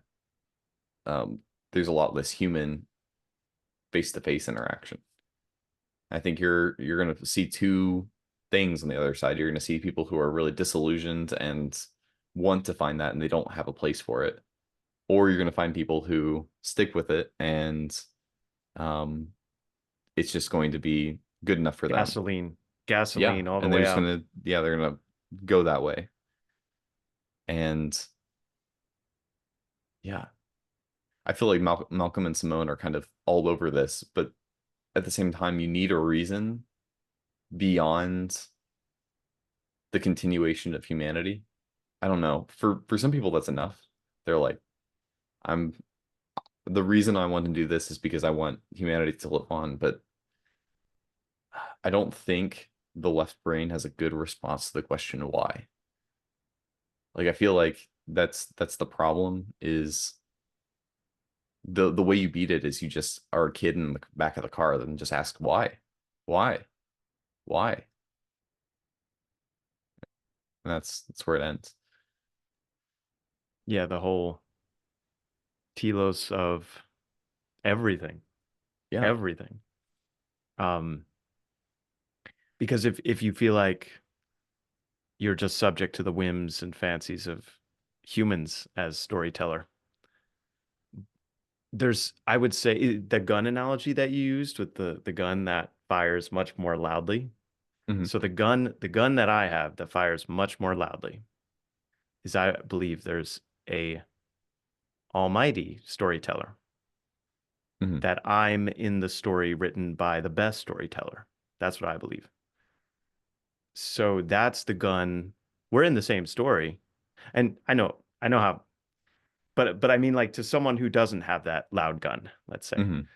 they're in the same story as me, but the problem is they don't think they're in that ultimate story. Yeah. And any thoughts on Mm. that? Oh. Yeah, I don't know. I don't know what the solution is. And I don't know. Some people are confident that what you just need to do is you need to deconstruct all the way. You need to reach rock bottom and then you can find something. I think that's what Brendan Graham Dempsey is kind of reaching at. But I really struggled with some of the stuff he was talking about. Um, his story of going to Hades and finding God and um, him not returning, and you need to somehow build this artifice, and God will hatch out like an egg, like out of an egg, and will be fully formed. And my reaction was to write something. So I wrote something, but the the main gist of my reaction is at the very bottom, if you find God there and he looks like what you thought he looked like, that wasn't God. Like you missed the point. That's And the AI conception of God based on a large language model. and maybe this is the point I've been trying to make this entire time is that uh the problem with AI is that it communicates through words. And that as soon as you break something down into words, you've lost the point. Like then you're just playing word games and you're mashing things together. But Yeah, but that's what we're doing right now, playing word yeah. game. But words are reductionary, right? As soon as you put something into words, like the reason why a conversation is good is because we're using words to point to something else. But we're not trying to process everything on a word space. Um, and it's it There has to be something beyond yeah, that and that it's words. Yeah. reductionary. And It's so the it's the breaking down of science, like I was saying. Like you're constantly cutting things in half and looking at what the pieces are made out of. Mhm. And that's only half of it. That's going down. You need it going up. You need a union, and you don't have a union structure. You can see where the structures are already there, but you can't connect two things that have not been connected yet. the two questions that are asked over and over in Babylon 5 via totally different avenues, but they're asked over and over, are: who are you? What do you want? Who are you? What do you want? Mhm. Like, that dichotomy of those two questions is like repeated. It's just running throughout. It's all over that series. Yeah. Yeah, those are key. They're unifying questions, But and yeah. the answer for us is servant of God, to serve God. But then the question is, what God? Who's God? How? And for an AI, like, To your point about hitting rock bottom and you discover how does a AI hit rock bottom? B, how does it discover something that is outside of its scope in the unknown unknowns, you know? Mhm. But it's the same question we asked her. That's the same question that we ask ourselves when we have this treasure hidden in the field, this pearl of great value. It's like, how do we instill, like, how do I asked the question where I said, how do we incept curiosity? Because I don't Mhm. know, but the I would say the Christian answer to this has almost, and not historically, like sometimes, and I hear because Nate Heil was talking about this with Hezi, Mhm. and to the extent that we're proselytizing, we're probably doing it wrong. That's the left brain like getting something versus the right brain receiving or um, being open to the relationship, the relationality. But I think you're alluding to something significant that the answer is, I think you're alluding to this still, you didn't say it outright, that the answer is in our relationality to each other on a personal level. Um, and that's the answer out of, let's say, the nihilism, out of the but it has to be, so this is I would say a place that I've been talking about. I haven't heard anyone in the corner specifically articulate relationality as being important in the direction of the relationality. Um, and that's something I feel as time goes on, I feel stronger and stronger about that direction of the relationality being key. And what I mean by that is love what so I gave this example. I think it's a really good example. Maximilian Kolbe, concentration camp, Auschwitz, Germany, behaving as a Christian, as a priest, in that example, willingly laying his life. Like, was he a Christian because the Nazi guards identified him as a Christian and the fellow prisoners identified him as a Christian, or was he a Christian because he embodied Christ in that moment, what Christ would do, laying down his life? Um, and it's the outward relationality. You could think of the whole problem in the last 50 years that we talked about with technology being a difference magnifier.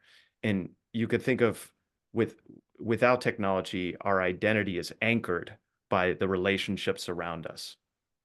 Or another way of thinking about that is that this is with or without technology, but our identity is anchored in the relationships around us or our responsibilities. Um, but it's also anchored in what we pay attention to. So if I'm paying attention to my daughter, if I'm focused on my daughter, then my identity is anchored as a father. If I'm paying attention to my wife, if I'm paying attention to our marriage, then my identity is anchored as a husband. So on and so forth. In Christianity, our daily practices or the mass or whatever it is, like I'm anchored to that identity with that relationship. And it used to be the case that 30, 40, 50 years ago that the anchoring was much more outward in. Like you went to church because your family went to church and that was the expectation, or the whole community went to church. And then if you didn't go to church, you were ostracized and you had lower standing in business relationships and you couldn't get ahead. So the atheists were truly, the um but but that but my point with that isn't even the Christian thing. It's that there is no standard that, or I shouldn't say it that way. We still have standards. Like you still have to show up to work on time. There are still standards. So, but I'm saying that the anchoring responsibilities and the anchoring relationality is far less now in the outside world. And Mhm. the more the technology improves, what is most anchoring for people is the need to actually have a job to earn money to like live. um, it's like you have to actually do something. And so you're anchored to that. A certain time of the day, you got to interact with people. You have to have responsibilities. That you have an identity in that anchoring. And let's say, if the AI gets so good and can supply all of our needs, and we have universal basic income, then there's going to be no outward in anchoring whatsoever. And then the only anchoring is going to be inward out, meaning I Mhm. I I have to voluntarily say I care about you, Noah. or I care about Chad, or I care about McMo, or whoever it is. I have to voluntarily say like, hey, I'm anchoring myself to you. Mhm. Um, anyway, how does that the outward? Yeah. Yeah, I think it's half of what I'm thinking of.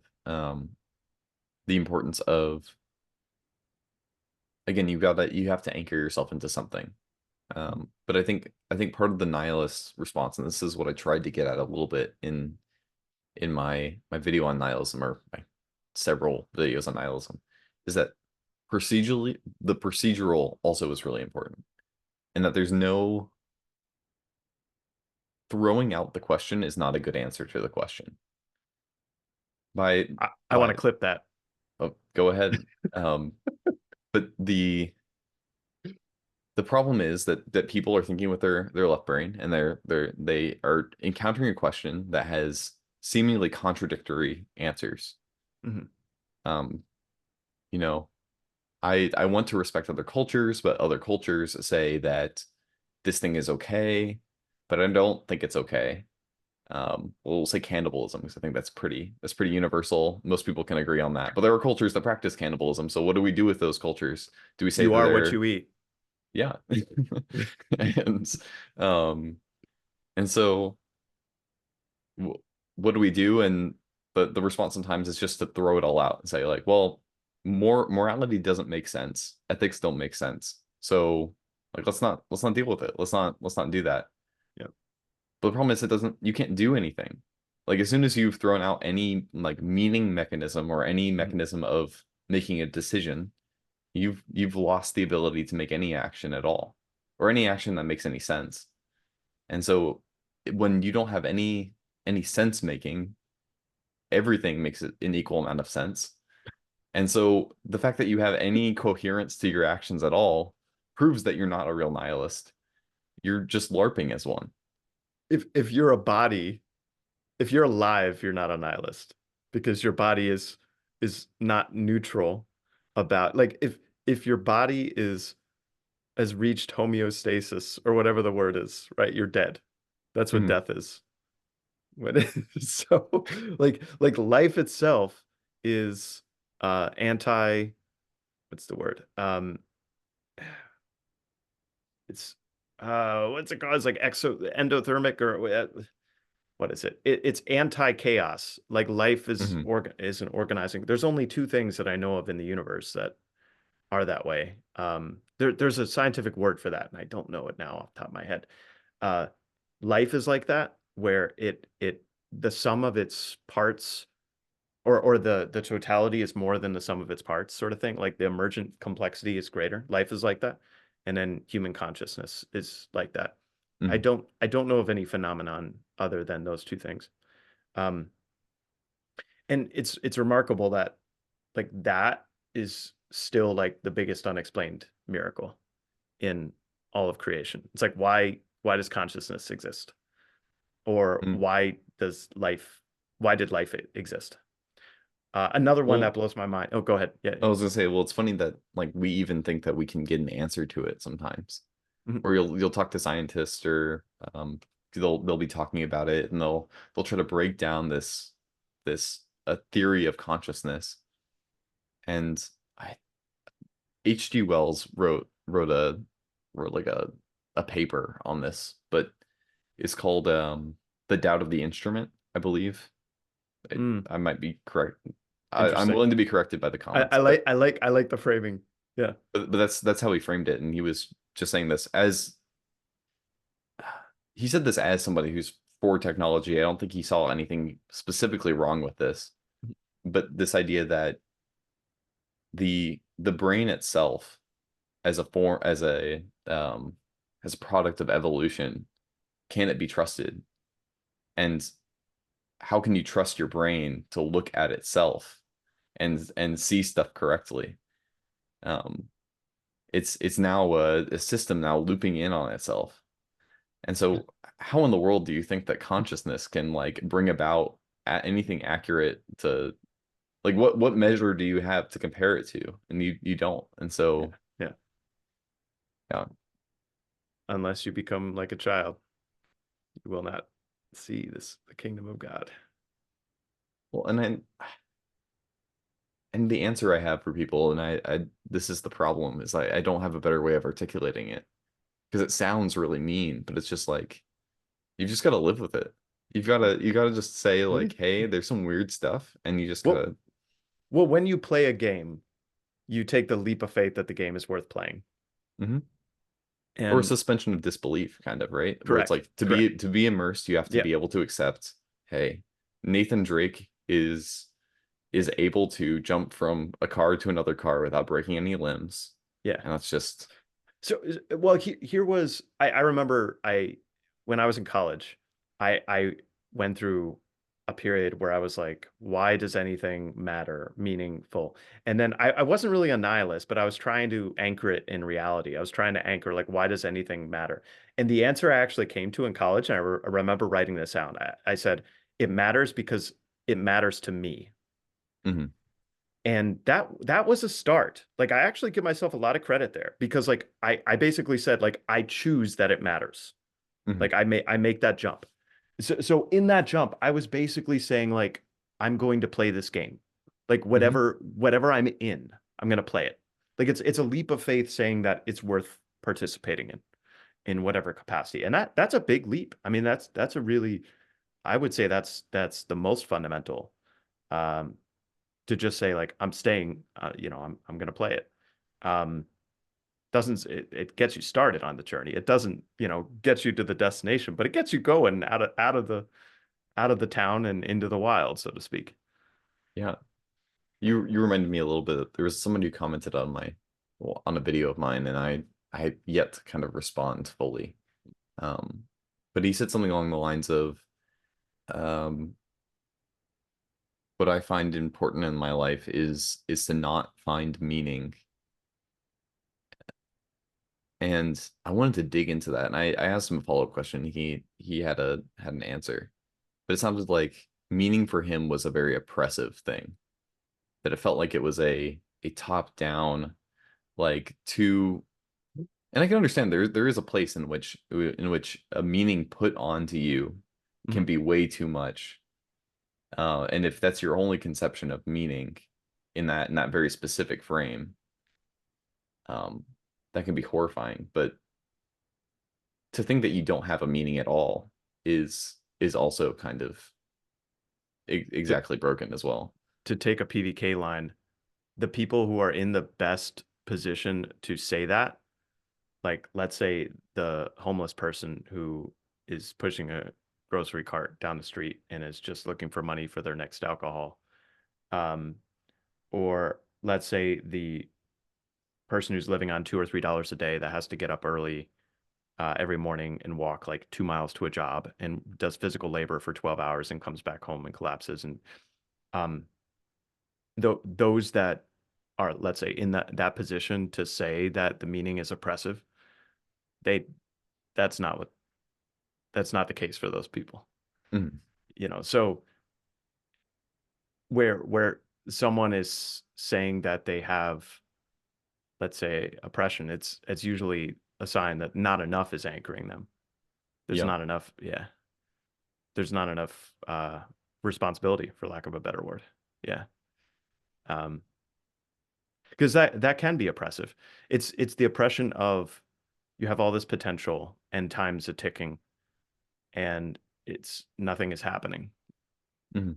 No, that is actually really oppressive because I was having this discussion with Chad and Luke actually because we were talking about, and this wasn't online. We were talking about Jung's notion of the self. Well, that's how I was framed. So Luke was putting into words how he describes the White Stone name, Mhm. and I was putting into words. I don't even know how this came about, but like I was describing the Jungian conception of the self, and he was describing the conception of the White Stone name. And then Chad was like, "Yeah, yeah, we're all saying the same thing." Like, hold on, just gonna shut my door real quick. The yeah, so the what we were describing, so Jung, I could put it in Jungian terms because I know it better, but like we were saying the same thing. So like what Jung was describing is that the self, the idea of the self is like the the platonic ideal of you, of what you could be, calling from the future, calling it's like your ultimate telos. Like Luke used the analogy of a guardian angel almost. Like it's calling you to what you could be. Hmm. And it like you don't know that. You don't know what the ultimate telos is. But if all is in God and all time is folded up, like God knows what you could be, let's say, and that's calling to you. And if you're falling short of that, like let's say you're Cain making the improper sacrifice sort of thing, then that is a heavy then that is a heavy weight of meaning. It's the meaning of the gap between what could be or what should be and where you are. Hmm. Um, yeah. So I can see that. But it's interesting that like the homeless person or the homeless person is a really good example of that, where it's like obviously there's a gap there, but yet they don't, PBK's used that analogy from time to time that like he's never met an atheistic homeless person. Hmm. Um, and that just fascinates me. I don't know what to do with that really. Uh, but it's definitely not a lack of meaning, Hmm. you know. Anyway, Yeah. Well, and I don't know. This might seem mean, but it's kind of what Miroslav Volf will talk about there's this certain like there's certain sets of beliefs that only really privileged people can have. That among those, and this might get on like Luke's nerves, but I think he puts universalism as being one of those about this idea that like, well, only people who don't know true evil can be able to say that. But from to firsthand experience, the way to get a conversation with Luke is to get on his nerves. oh, So perfect, yeah. keep, yeah, yeah, you But keep but working. but I'm gonna direct it all away from me. Like I'm not gonna worry about that. Um but this whole idea that like again that there's certain like these privileged ideas, and I think atheism is up there of like only someone who has never had to worry about food a day in their life or has never had like a need that needs to be met that's like a real need can be able to say that. And so yeah, I think that's where I kind of stand on all that. I know we've been going a while. I would actually like to keep going a little bit if you're okay with, because I wrote down this was about maybe 15, 20 minutes ago in the conversation, but I'd really like to cover this. Um, I'd like to cover the when you were talking about what if AI can do the right brain stuff better than us, like can Hmm. do the music, can do the art, because those are the two paths as I saw them that like I genuinely like I know that the AI and the left brain stuff it's going to get stronger and stronger and stronger and stronger. I know that. I'm confident that that's the case. I do think we are already hitting. Let's start there really quick, and let me run something by you. I do think we're hitting uh, kind of a plateau of Moore's law a little bit. Now, there are people out there that still think it's going strong and da da da. I think it's plateauing. The strongest piece of evidence I have on that is the plateauing human population worldwide and plateauing or decreasing college admission rates.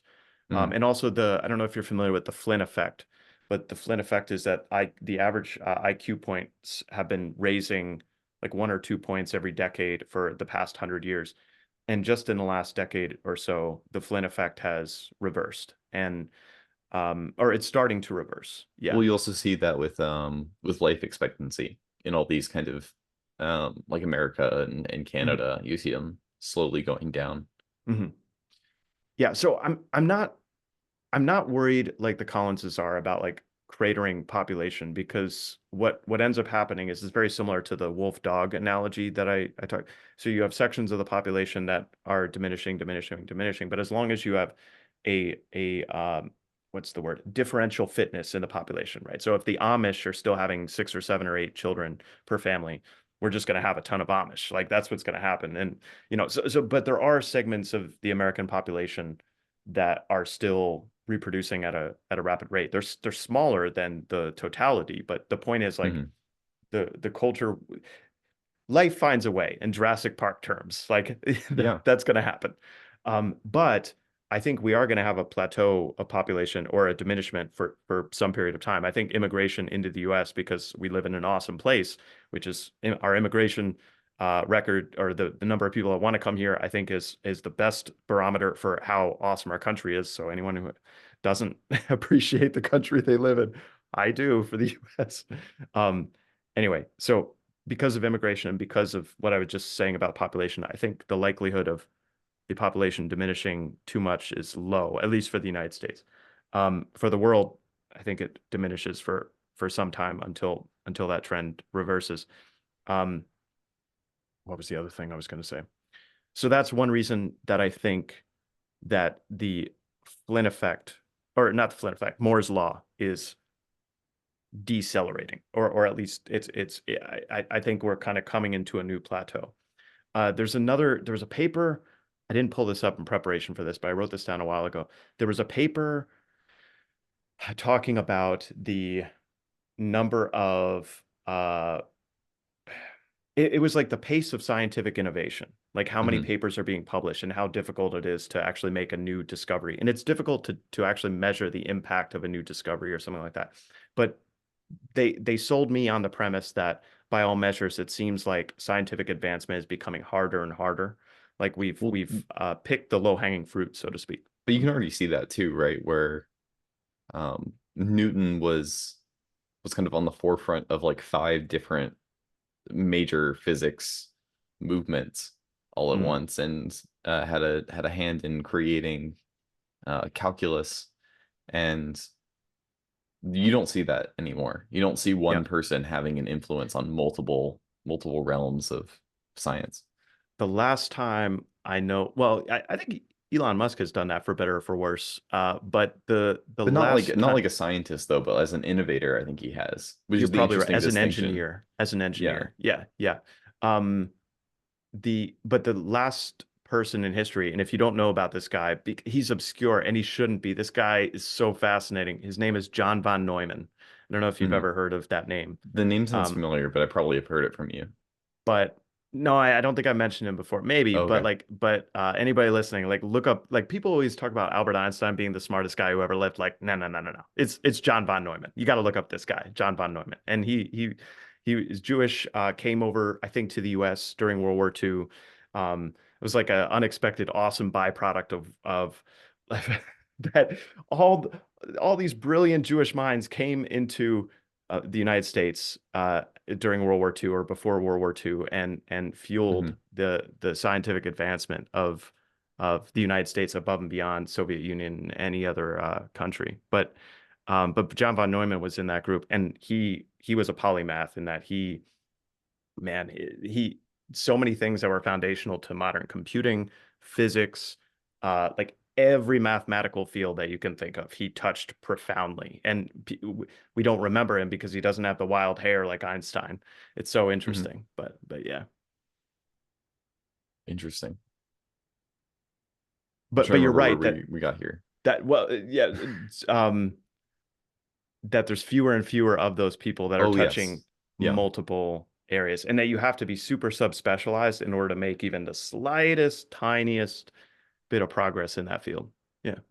And I think the role of popularizers too. I guess this is the whole thing. People will talk about this where we've gotten so far on certain sciences that trying to catch people up to where we're at is a lot of work, Mhm. and you need more and more education to do that. And people don't have time to get caught up on all these things, and neither really should they. How Mhm. much of uh, theoretical physics should I know as a person trying to live my life is I think I'm pretty sure I'm pretty fine with my limited knowledge of quantum mechanics, and I don't have to worry about knowing all the names of the quarks and everything. I think it should be fine, but yeah. Yeah. So we're talking about going back to the core point, Moore's law. So Moore's Hmm. law is diminishing or slowing down. Um, and so I that's why I'm skeptical that AI will continue advancing at a stratospheric pace. where people think that the singularity is going to happen. I think it's so I think the real factor on whether something like the singularity happens is whether we're able to produce a right brain, Hmm. whether we can produce that art, music, whether that intuitive brain. And I so that's the second path, whether we're able to do that. And I have serious doubts about that. I think the answer to that question, regardless of whichever way is answered, the answer to that question will unveil a lot about the nature of the human soul. Hmm. If the AI solves all practical problems, all problems that can be solved externally, um, what'll be left with is the problems that can only be solved outward or inward out. The problems of, proper directional relationality, I'll call it. And where Christ says it's not what goes into a person, but what comes out of them that defiles them. That's the way I think about that. Um, I so last kind of tangent I want to mention on this. So I work in the healthcare space. I know healthcare quite well, um, for many years, and I've had this conception recently that healthcare is this interesting thing that's at the border of what we consider transactional Hmm. versus relational.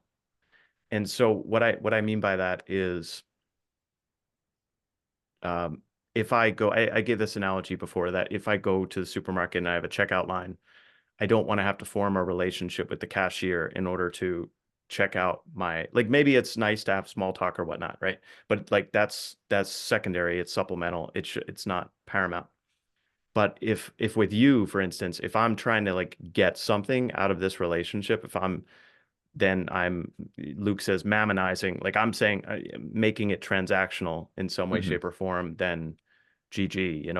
If that comes, like I can ask you for something, or you can ask me for something. Hey, can you do this or that? But if that transaction kind of comes ahead of the relationship, um, and I think one of the things that healthcare is struggling with right now is patients are treated like the relationship component is not essential for patient care, Hmm.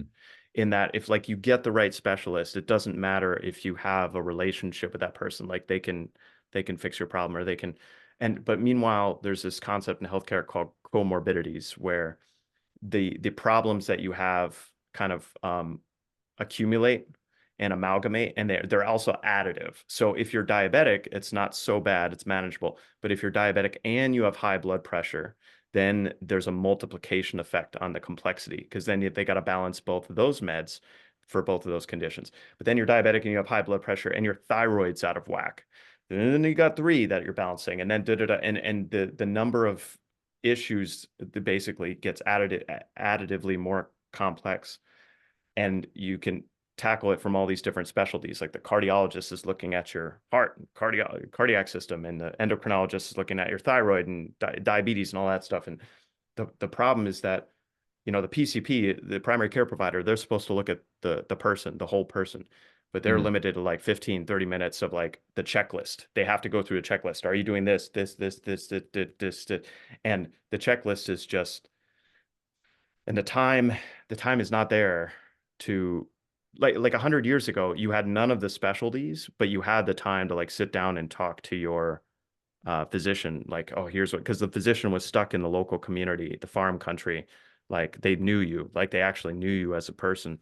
Hmm. um so I'm thinking about this in terms of the right balance of both things, where um but and maybe the healthcare as a transaction model wouldn't be an issue if the underlying relational structure under the surface was sound. So what I mean by that is, like, if everyone coming in to be treated in the healthcare space had strong interpersonal relationships. So within healthcare, they have these things called social determinants of health. So they're even Hmm. trying to quantize or measure the risk factors that are in the social space. Like, where do you live? Like, the zip code you live in is predictive of how well you do in healthcare outcomes. Do you have transportation? Do you have food insecurity? What's your depression score? Like, all these different things, but they're all just measures of some underlying um, symptomology, and the symptomology is on top of like the person as a whole, like how they're doing. Hmm. And so my point is, like, if everyone was embedded, this is the ideal, that is not the case. If everyone was embedded in a strong family structure, a strong local community, um, in one way, shape, or form, and those, like, the normal factors of human existence were taken care of, then healthcare as a transactional space would work, and it would actually work fairly well. But the problem is that right now, healthcare as a transactional space is also trying, like, the all the behavioral health specialties are totally overwhelmed, swamped. And it's because that healthcare is also trying to solve the things that I think are solved by the relational, and primarily relational outward, I could say. Like, having your heart set on the right things, the proper hierarchy of loves. And anyway, this is a big topic, and we don't need to really go into it, but it's something that obviously I think a lot about, because I'm in the space. So Hmm. I think it has to have always a level of relationality. And I don't think it could ever be totally on the transactional end. And mostly because there's an expertise that comes with knowing someone that can always provide something better. Um, and it can't always be broken down into things on a list. And sometimes you miss stuff on the list, and like you can't check for everything. So, like for example, if someone is uh, going into their barber and they're asking for this haircut, the person starts cutting their hair, and on the transactional side, they give the haircut and they go on their way. Um, but let's say that if they have a conversation and something comes up in the conversation and the barber realizes, oh, this haircut you're asking for is not the haircut you need for that situation. Like you're going to need something else. And being able to offer that expertise and go further, there's a real relationality that builds something up bigger than you had before, and it's actually will provide something of greater value than if you didn't have it.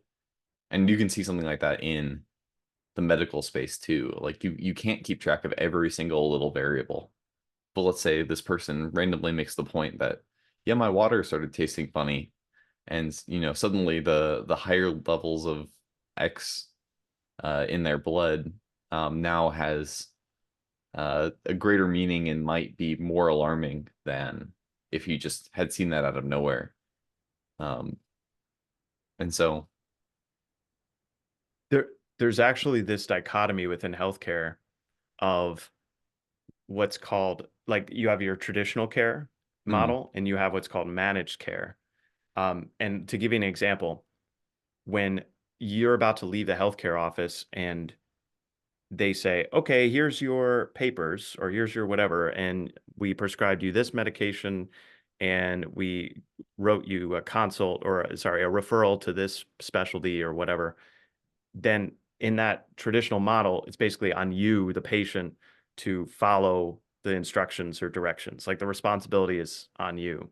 mhm, And then what healthcare organizations have figured out, and has been exacerbated recently, is that the certain, like, especially the higher risk populations, like the diabetic, hypertensive, da da da da, da, then the problem is, if you just rely on them to follow the instructions, many things can happen. A, they might not understand the instructions fully.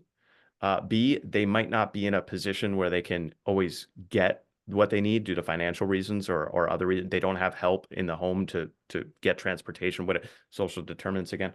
Um, so there's all these factors that go into, or maybe they just might not want to do it. My mhm, father's like that. He's like, unless something's really bothering him healthcare wise, like, he doesn't want to do it.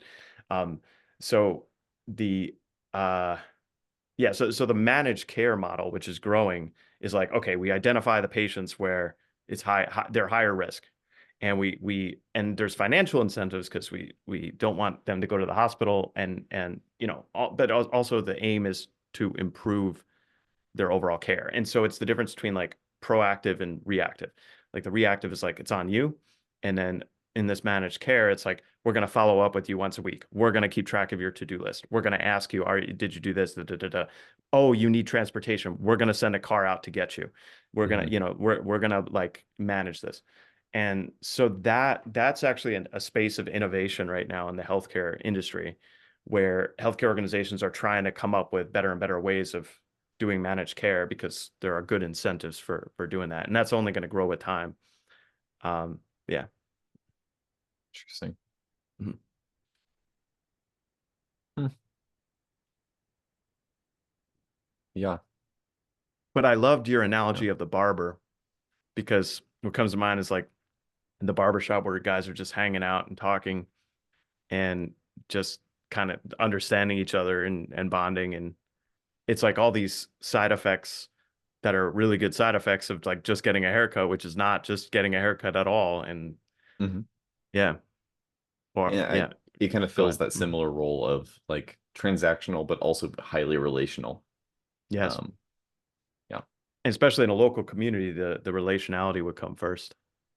definitely. So yeah, Mm. we've been going at it for a while.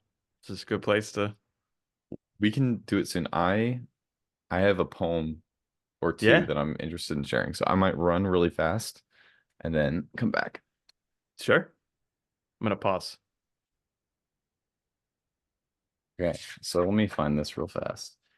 So I shared this the other day on Grail Country, and it just felt like it fit.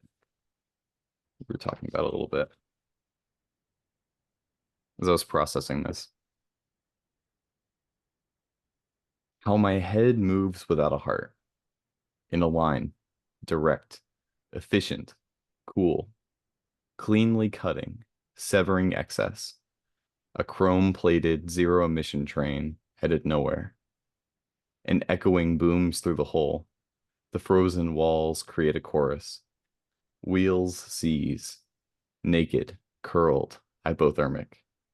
That blasphemous question, that terrible phrase, that childish mantra. But why?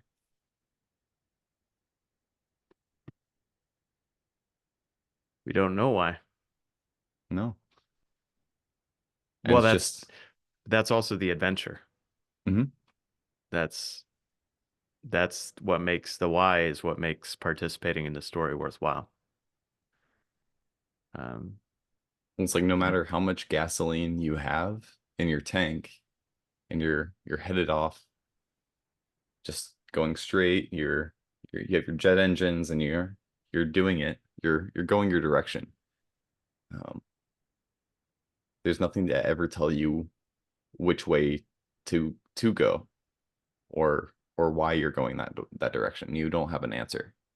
So eventually you'll run out and you'll be in the middle of nowhere and you'll have to ask yourself the question, why am I even here? Unless you're married and you found your true west. I mean north. No, I'm just kidding. Yeah. Yeah. No, but starting with other people Hmm. is a good start. Yeah. Most people can intuit that they care about at least some people close to them. It's a good tether. It's a good anchor. As much as I poke against a liturgy, I think the procedural is a portion of that too, of like Yeah. having uh paying attention to what you're doing and how those things are affecting you. Um, and combining that with community is like a huge a huge thing. I think that's like most of the answer right there. The next time we talk, we could talk about the different veins of Christianity in terms of their left brain versus right brain centrism. Okay. And I mean, that's another topic that I think that'd be I, fun. I have too many topics. Yeah. we'll see if we remember it. Like there's probably something that will come up that will overwhelm it, but Yeah, I'm sure that Brendan Graham Dempsey will say something that will push me in a certain direction. I have to talk about it. So you were saying I didn't mean to interrupt. no, no. It's like liturgy you could think of as right brain, like you're in the moment, like you're just Hmm. you're immanentizing the eschaton. You're taking the eschaton right within you. You know, that's the Eucharist. But then there's like fellowship hall. Like there's the idea of the synagogue, like a place where you can just discuss and debate and you know, and that's the left brain. And I think you need both. I think you do. And um yeah. Yeah. Well, since this is towards the end of the video, I feel like I can say the more controversial stuff. I don't know if this is even controversial, but there's been an interesting thing I've noticed where Protestantism and Catholicism specifically have this weird like chiral mirror effect Uh where in Catholicism the higher you hold the liturgy, the more kind of traditional your views are, and that tends to be associated a little bit more with like right wing leaning political beliefs. And then the lower mhm. you hold the liturgy, the more kind of liberal your theology, the more left leaning you're associated with. Um, I would wager there's a fairly strong correlation there. It's not an exact mapping, but I no, would no, say it's it's it's yeah, not. yeah. But what's But interesting there is a is correlation. I would say. Yeah. it seems to be almost flipped in Protestantism, where higher liturgy tends to be associated with much more liberal beliefs and liberal theology, and lower liturgy are much more conservative, much more fundamentalist kind of types. I And have it's, I could throw yeah, out a theory on that. I could throw out a okay. theory. If you think of um Catholicism as more right brain centric than Protestantism is more left brain centric, then it's kind of like the flip of the polarity. If one is centered, then the extreme becomes the other, or vice versa. Hmm. Um, and if you think of like liberalization of something being the moving out to the fringe of the thing, Oh, okay. so the conservative Catholic would put like the right brain stuff front and center. So the Or the left brain stuff, front and center. no the Oh, so okay. the the Eucharist, the traditional like liturgy is all right. It's like here in this moment, like it's all Okay. like everything matters in this moment now. That's and so the left leaning, the more liberal leaning would be like, no, what matters is the people in the world, and we have to help people, we have to love people, we have to Hmm. like so you have that tension between uh the immanent the, you get what I'm saying. You have Yeah. this tension between the the vertical dimension, which is I would say right brain, and then the horizontal dimension, which is the left brain. Like we have to you know go out and we have to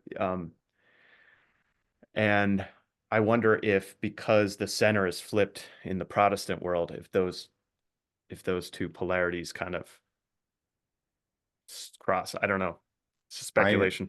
I think mine is a little bit more simple. I think Okay. it might be the enemy of my enemy is my friend. And it's Could be. I disagree Yeah. in one way, and so I'm going to kind of push against everything and find the fringe of whatever this is. And usually it's that. But I don't know. I think it is interesting to explore like what is going on there, like the psychological kind of Mhm. associations. Because they don't seem like, I don't know. It seems like the Catholic makes more sense of these parties kind of parting. It Well, makes there more you have sense. it. No, no, no. For the difference. It doesn't make sense why you would the association between a liberal theology and a high liturgy. It Mhm. doesn't quite come together in my mind of why those things are associated. Um, Oh yeah. Oh, I understand what you're saying. On the Protestant side, it doesn't. It Yes, doesn't. like highly ordered, but Mm, also heavily like um egalitarian. egalitarian. And Yeah, it's just interesting. it's an Mhm. interesting kind of development. So something to kind of stew upon and think about for. Well, I think that's related to the flip on the left being like in the 90s, the left was known for its libertarianism, everything Mhm. goes, free speech. And I bet maybe that's Oh, tied okay. into the secularization trend where, the locking down of free speech, I would say on the left, especially like the traditional liberal values. Um, I don't know. I think it It's really a depends good because thing to ponder. some of those Yeah. other ones I feel like it is heavily like a libertarian or liberal, very very Mm, free and not too many restrictions. mm, Um, but yeah, it's fascinating and it is mhm. something I want to consider a little bit more. But thank you for talking. Yeah. No, You this know, was I this had is a great. blast. Yeah, we poked a bunch of bears, I think. Yeah, I'm excited to see what people think and Yeah, yeah, what people have to say. Hopefully we kept more of the controversial stuff after the 1 hour mark or whatever when people will not be watching. But yeah, yeah. who knows? Look up so key terms from this one. Opportunity cost. No, no, wait. Comparative advantage. That was it. Comparative advantage. John von Neumann. Hmm. Look, he's really cool. And there was something else. There Fortune was teller another. episode of The Twilight Zone. Yeah, that was really good. Yeah, I'll Yeah, if you could put that in the description, but I'm sure I'll be able to find it. try to remember. And Yeah. yeah, my video on transhumanism. I think Mhm. I say half the stuff about evolution, and I get into that Cool. about how adaptation is an interesting goal. But Mhm. yeah, Yeah. cool. All right. We'll call it, Noah. Thank you. Sounds good. Thank you Thanks, very much. y'all. Have a good one. Bye, everyone. Have a good one.